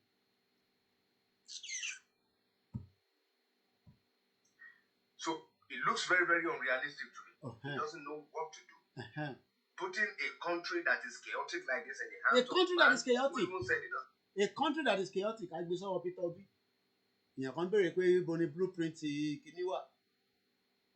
Ibo ni blueprint Tinubu wà? Àwọn ọmọ ọdún ní kì í má bù ú. Ìjà ara fi ń sílẹ̀ bẹ́ẹ̀. Idiot all over the place. Àwọn tó ń sọ̀rọ̀ yìí ní ṣiṣẹ́ Yorùbá láwọn ilé tó ń sọ̀rọ̀ yìí tó ń sọ̀rọ̀ pẹ̀lú logical reason. Nàìjíríà wá gẹ́gẹ́ bí ìlú kan tẹkọ̀ máa fọ́ náà níjọ́ kan ṣé tá a bá bẹ̀rẹ̀ ìjà ṣẹ́yìn máa jáde ṣé pásítọ̀ yẹn máa jáde ṣé ó máa gbébọn jáde àbí báíbùlù ẹ̀ máa fi jà àbí kílẹ̀ fẹ́ fi jà ẹ tẹ̀ wọnú ẹ̀mí lọ kẹ bá wa fi bá Tinubu jà tó bá pẹ́ ẹ̀ lẹ́ sọ idiot all over the place. à ń sọ̀rọ̀ nǹkan tó wà present nísìn àti long term so long term yẹn ní ṣé country ta fi gbà yẹn nísìn ṣé lẹ́sẹ̀kẹsẹ̀ la fi gbà. mélòó lẹ fi campaign fún wa nígbà tá à ń ṣe Yorùbá nation ní church yìí ṣe jẹ́ ká lo church yìí a mọ àwọn church tí wọ́n dúró tán nígbà tá à ń ṣe campaign gbogbo ẹ̀yin ṣọ́ọ̀ṣì tó kú ẹ sádànù ni ẹ tẹ́lẹ̀ jẹ́ ká gbé flyer lásán wá sínú ṣọ́ọ̀ṣì yìí ká wá lo ṣọ́ọ̀ṣì yìí fi ṣe platform ṣé darapọ̀ mọ́ wa tẹ́ bá dẹ̀ darapọ̀ mọ́ wa ẹ fún wa ní evidence pé nígbà tá à ń ṣe Yorùbá nation a darapọ̀ mọ́ yín evidence lélẹ̀ ká dẹ̀ sọ pé a wá sí ṣọ́ọ̀ṣì yìí ẹ jẹ́ ká campaign láti bẹ̀. lóhùn ṣe kí darí. For me, I don't comot my hand. Ó ti yọ tàwọn méjèèjì kúrò yá. Much as I don't like President Tinubu, I don't like President Tinubu like that. But much as I don't like him, I started digging into him. The more I dig into him, the more I see something that he has done that interests me. The more I dig, olúkálukú ló mọ tó lè dig. O lè dig kó ní pé kó kàwé tán. O lè dig kó ní pé ó commit a crime of drug l'Amẹ́ríkà. Yes, evidence yẹn wà níbẹ̀. Ìyẹn ń ṣe tán parẹ́. Wọ́n ní owó ogbó wọnú àkáǹtì President Tinubu as he was a president níjọ́ náà lọ́hùn an ordinary citizen ní Amẹ́ríkà. Ìyẹn àwọn evidence yẹn kọ́ là ń sọ nísìn. À ń sọ present tó ń ṣẹlẹ̀ lọ́wọ́lọ́wọ́ báyìí nílẹ̀ Yorùbá ní Nàìjíríà. Ṣé Amẹ́ríkà ni President Tinubu gbé nísìn? À ń sọ tó ń ṣẹlẹ̀ presently nísinsìnyí in our own land presently. A sọ̀rọ̀ àná à ń sọ̀rọ̀ kí ló ń ṣẹlẹ̀ nílẹ̀ Yorùbá nísìn. À ń sọ tó wà logical ẹ̀ ń sọ tó wà logical. Ẹ̀yin tẹ́ lè gbé platform yìí sílẹ̀ gbogbo ẹ̀yin tẹ́ ní platform níjọ́ náà lọ́hùn tá à ń pariwo Yorùbá nation. Ṣé èyí tẹ́ mọ̀ pé a gbé Yorùbá nation dání but ìyẹn gbé platform tí yín sílẹ̀ ká rí platform yín lò. Pé Koiki ẹ wá lo platform ẹ wá lo ṣọ́ọ̀ṣì wa kẹ́ fi báwọn ọmọ ìjọ sọ̀rọ̀ gbogbo yín dákẹ́ ṣánṣán ẹ ṣẹnu ṣùgbùṣùgbù. His policies, some other things that he has done that interest me, they are there. For instance, the Lagos-Benin Expressway has been there since independence. No government has ever touched that. Not even Obasanjo. Who the worst part of it was in Ogun State. Ṣé bóun náà tó fẹ́ reconstruct àbọ̀ fẹ́ tún Lagos Ìbàdàn Expressway ṣe nísìn láṣẹ tó ń gbọ́. Bá àtẹ̀ rí gbogbo yẹn àní state police àfẹ́ ìgbà kọ́ fún àní state police kọ́ dẹ̀ make sure pé full autonomy ó ń ṣiṣẹ́ fún local government. Torí mo ti sọ pé local government ló súnmọ́ aráàlú kò ń ṣe tí Peter Obi náà máa lọ kí gbogbo state kọ̀ọ̀kan tó bá lọ kí gbogbo state kọ̀ọ̀kan lọ́dún méjì àwa fọdún méjì tó kú àfi fix Nàìjíríà ìyẹn Nàìjíríà tá à ń rí yẹn. This man is making that is rebuilding that road. Kí la ṣe sọ tán lẹ́ẹ̀kan ṣe mọ̀ pé gẹ́gẹ́ yẹn sọ lẹ́ẹ̀kan because if you have the road network to open ta ní 1 million ìrú ẹkùn between now and the next 1 year 1 million volunteers á difficult fún Fúlàní láti jí wa gbé mọ́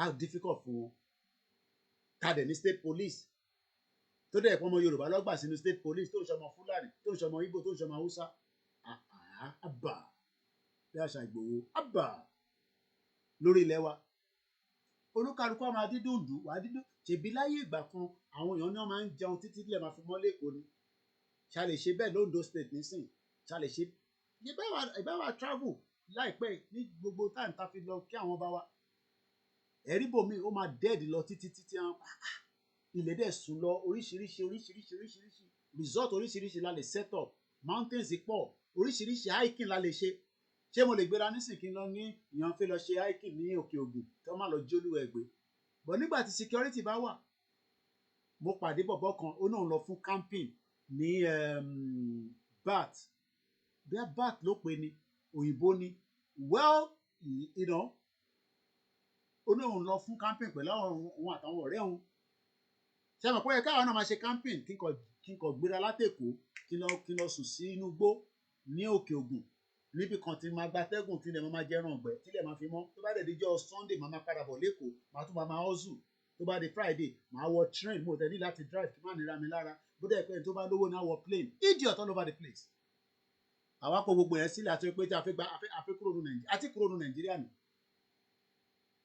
When we have a road network that is working, we have system that is working, we can be able to start producing a lot of things. Ṣé Èkó nìkan ló yẹ kó máa ní Airbnb? Ó yẹ kí gbogbo ẹ̀yin tẹ́ wà ní other states náà kẹ́ bẹ̀rẹ̀ sí open Airbnb. Gbogbo schools tó wà ládùúgbò yín kẹ́ wá dùdú lẹ fẹ́ ṣe ni, nǹkan kan lẹ fẹ́ ṣe ni, kiosk lẹ fẹ́ ṣe ni. But we must first have a system that works. It's not constructing a road with all the steel and everything. It's building that road all the way down. Okay. That is massive. Okay. And it's not that one alone. It's everywhere. Okay. All over the country. It's a lot that is doing. Then we need all developed part of Europe. Àní tí bá ń wo ṣe ló máa ń dà pé mo ṣiṣẹ́ di London ní ṣá. Pẹ̀lú gbogbo àwọn high-rise building tí máa ń rí. Mo kàn máa ń imagine pé àwọn high-rise building ìjọ́ ò la máa kọ́ wọn sílẹ̀ Yorùbá tó dẹ̀ máa ní lift. I'm talking about ilé tó wà ní 24-story building. Níjọ́ ò la ṣé anywhere wà ní yàtọ̀ sí Cocoa House tá a máa ń sọ yẹn. Ṣé ní Ondo State man ṣé any building wà tó ní 24-story building tó dẹ̀ pé lift lọ máa lò lọ fi wá sísàlẹ̀. Ṣé ó wà bẹ́ẹ̀ l'Ékìtì? Ṣé ó wà bẹ́ẹ̀ l'Ọ́ṣun? This is what we are talking about. Ó dẹ̀ sì lè possible. So kò máa ń ro gbogbo kí ni àwọn dẹ̀ jókòó sí bíbáyìí pẹ̀lú gbogbo knowledge ta ní. Kò ń ṣe gbogbo ala máa kọ́lé gbogbo a máa ní access sí nǹkan tá máa ṣe tá máa supply síbẹ̀ tá máa ṣe síbẹ̀. Within 4 years tá à ń sọ yìí ilẹ̀ Yorùbá máa dùn. Àdèmọ́ bá ṣe fẹ́ pull out later kúrò ní Nàìjíríà èèyàn kan wá sọ pé yẹn ká máa pariwo Yorùbá nation nìkan ká fi Tinubu sílẹ̀ kí wọ́n yí lẹ́rẹ̀. Idiot all over the place. Ká transform everywhere. Mo máa ń wò pé ṣé London yìí ṣé mo ṣúṣẹ̀ dé London yìí nítorí màá tún gba bòmí ìbá. Àwọn alájà pín ló lè ròyìn elephant and castle fún yín. Ẹni tó bá ti délùú ìtìpẹ́ bí ẹ̀ ń wá holiday wàá sọnù ní elephant and castle wàá sọnù ní mo sọ fún ẹ.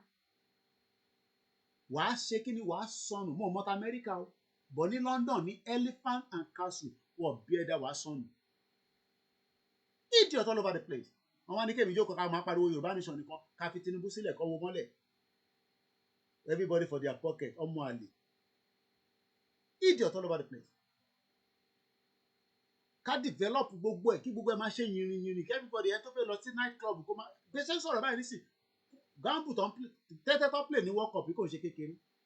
Ká máa sọ pé within the next kìíní kan kó wá gbé sporting ẹ wo gbogbo brother mi yẹn tó máa ń ṣe Ondo Auto Rally kọ́lọ̀ bá mi fọ̀run kẹ́ former governor of Ondo State Akérédolú. Irú event yẹn nísìn ó yẹ kó ti boom jù bẹ́ẹ̀ lọ every year ló ń ṣe wọ́n ti ṣe tọdún ìkọjá nísìn lágbára Elédùmarè a máa jọba wọn ṣe ti next year ní Ondo Auto Rally very nice event àwọn ọlọ́kadà máa wà níbẹ̀ tó ń drive àwọn oníkẹ̀kẹ́ márúwá kẹ̀kẹ́ nàpẹ́ oríṣiríṣi àtàwọn onímọ́tò oríṣiríṣi but ó yẹ kó jù bẹ́ẹ̀ lọ akọ̀fẹ́ máa lọ ṣojúde ọba nìkan ṣojúde ọba nìkan ló yẹ ká máa ṣe. We need expansion of development in Yoruba land and we can only ask President Tinubu to do it. Pẹ̀lú àwọn governors wa yẹn kan dé ń sọ pé aṣa pé Yorùbá nation ṣé church yẹn jẹ́ ká lo Yorùbá nation nígbà tá à ń ṣe Yorùbá nation pẹ̀lú church yìí idiot all over the place. Ṣé yẹn wa mo kàn bá àwọn fídíò yìí pàdé náà so oríṣiríṣi lọ lórí social media space yìí Ọlọ́run máa fi wá lọ́kàn balẹ̀ kó ló ẹ̀ tẹ̀rí tó ń lọ. Government wo ló máa perfect? Government kankan lè perfect. Ẹ̀gbọ́n tí arákùnrin kọ síta tí mo tún bá pàdé 2021 8th of November ni post yìí wá sórí ó tẹ̀ kí n save ẹ̀ báyìí ó yẹ kí n save ẹ̀ sórí kọ̀ǹpútà mi oríṣiríṣi archive la ní mo ti sọ fún yín lọ́jọ́ iwájú tó ní pẹ́ ó lè jẹ́ láàrin 4 years gbogbo yín máa ní access sí a lot of these videos ká máa ní gbogbo building lóríṣiríṣi ló jẹ́ library lásán náà ni ṣe rò pé àwọn diaspora lè create library ó dá ní local government ní ẹ̀kọ́ library síbẹ̀ káwọn èèyàn máa kàwé. We need a lot of people to be educated and trained. Coding ni kẹ́ máa ṣe ni kò ṣe coding máa mọ tí ni mò ń sọ o coding AI ló ń sọ̀rọ̀ ẹ̀ nísìn ẹlòmíì ò ti sọ̀rọ̀ AI ní gbogbo tó wà nílẹ̀ nísìn ẹ mọṣẹ́ tí AI ṣe tó lè ṣe fún wa.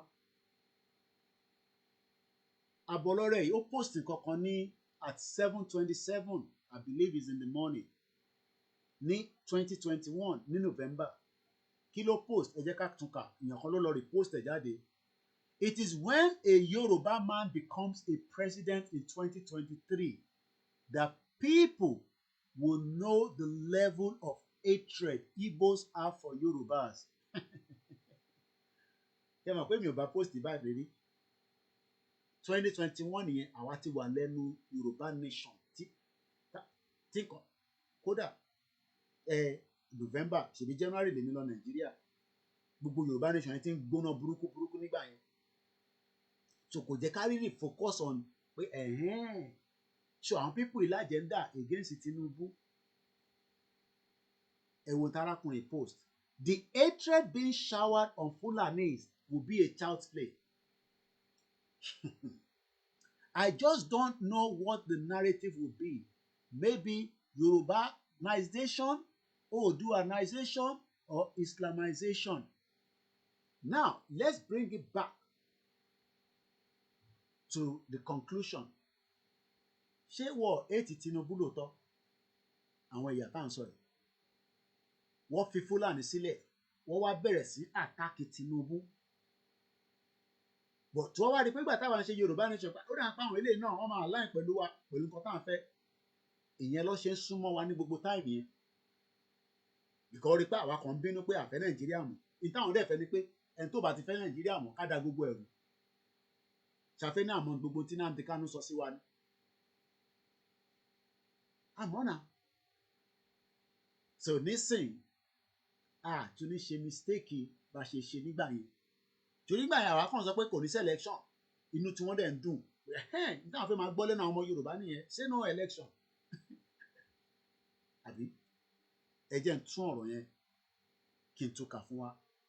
Arákùnrin ó post nǹkan kan ní 2021 ẹ mọ̀ pé gbogbo tá à ń ṣe yìí ó ní footprint in tó bá tọ́ nísìn in another 10 years wàá bẹ pull it out.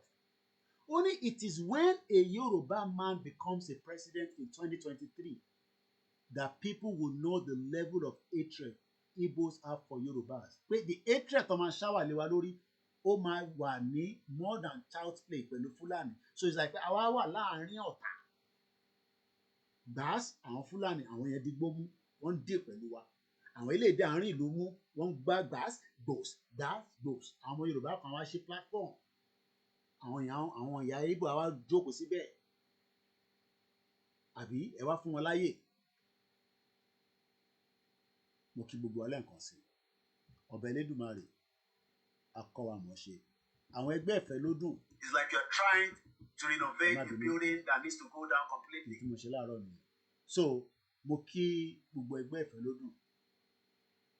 Èdè tẹ́ fi kọ mẹ́sẹ̀gì kò yé mi rárá bí a Spain lẹ fi kọ́ ni bí a France ni àbí French. So mo kí gbogbo alẹ́ nǹkan sí.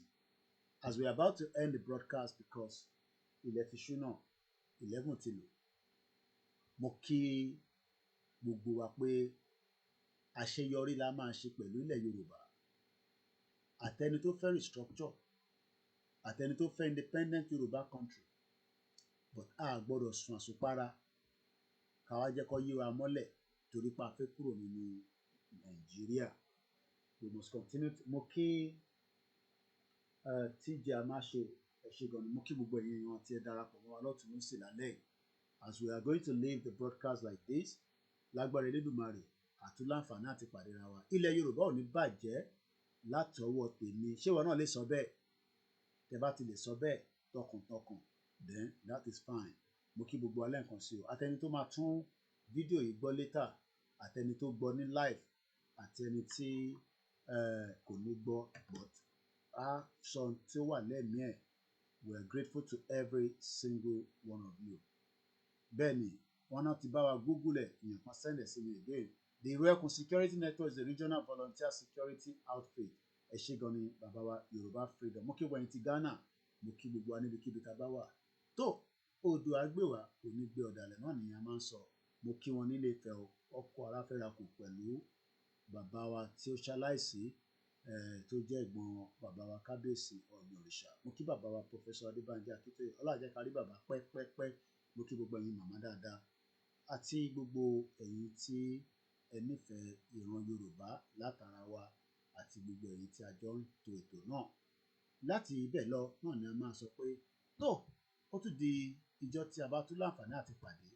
Ẹ ràn wá lọ́wọ́ káwa náà lè fi àwọn staff wa gbogbo ẹni tó bá fẹ́ràn tí a fi ń wọ̀n lẹ́nujọ́ mẹ́ta kí n tẹ̀sáré fi hàn kí tó máa lọ ẹ bá wa darapọ̀ mọ́ wọ́n ní àgúnmu ní ìpolówó àbí kí wọ́n lọ ṣe sọ̀rọ̀ yẹn Omitaf Couture iléeṣẹ́ tí ó ń ránṣọ tó dẹ̀ ń ta gbogbo tí olúkálùkù wa ti ń rí ta ti ń polówó lẹ́nujọ́ mẹ́ta sókè kọ̀sáré fi hàn wá díẹ̀ ká tó máa tẹ̀síwájú. They have a lot of product at the moment and we want you to help us participate and also push wọ́n ní hangers tó dáadáa ẹ jẹ́ sáré fi hàn wá ká tó máa lọ so that way so these are some of the products. Like I said, I am fully involved in some of these products. So brand new ní gbogbo àwọn hangers yẹn wooden hanger tó dáadáa gbogbo tá à ń lò London gan plastic ni so you can tell from the hangers there then kíní tó fi ń display ẹni tẹ́ bá ní shop àbí wọn náà tó fẹ́ bẹ̀rẹ̀ sí ń tajà kéékèèké nínú kiosk pé nọ́mbà yìí kí o bá wọn darapọ̀ mọ́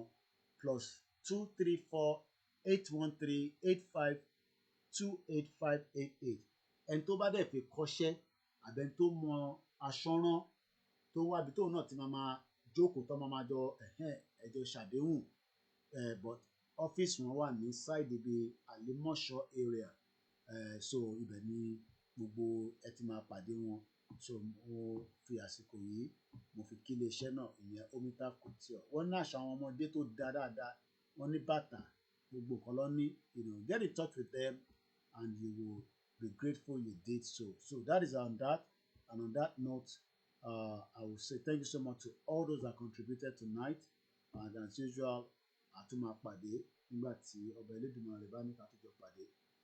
Coco herself no get a working lift bẹ́ẹ̀ ni ìyá mi Olúṣọlá David ìjọ la máa ń rí ẹlòmíì ò mọ bí lift ṣe rí tó máa gbé ẹ lọ sókè pátápátá. It's a beautiful thing especially tó bá wá ń gbé ní top floor yẹn ní number 24 gbogbo eléyìí lẹ́yìn ká máa ronú sí kò ń ṣe ká jókòó ká kọ́ máa sọ pé one way traffic no àfi oríṣiríṣi ọ̀nà wọlé wọ́n dẹ̀ sọ pé ọ̀nà kan wọjà ẹ ṣé gan ni o ìyàwó Munirat thank you so much and on that note we'll end it like that until we meet again. I say God bless you and God bless every one of us. Orun ayọ̀ la máa sùn ó dàárọ̀. Koikimedia bringing the world closer to your doorsteps. Ire o.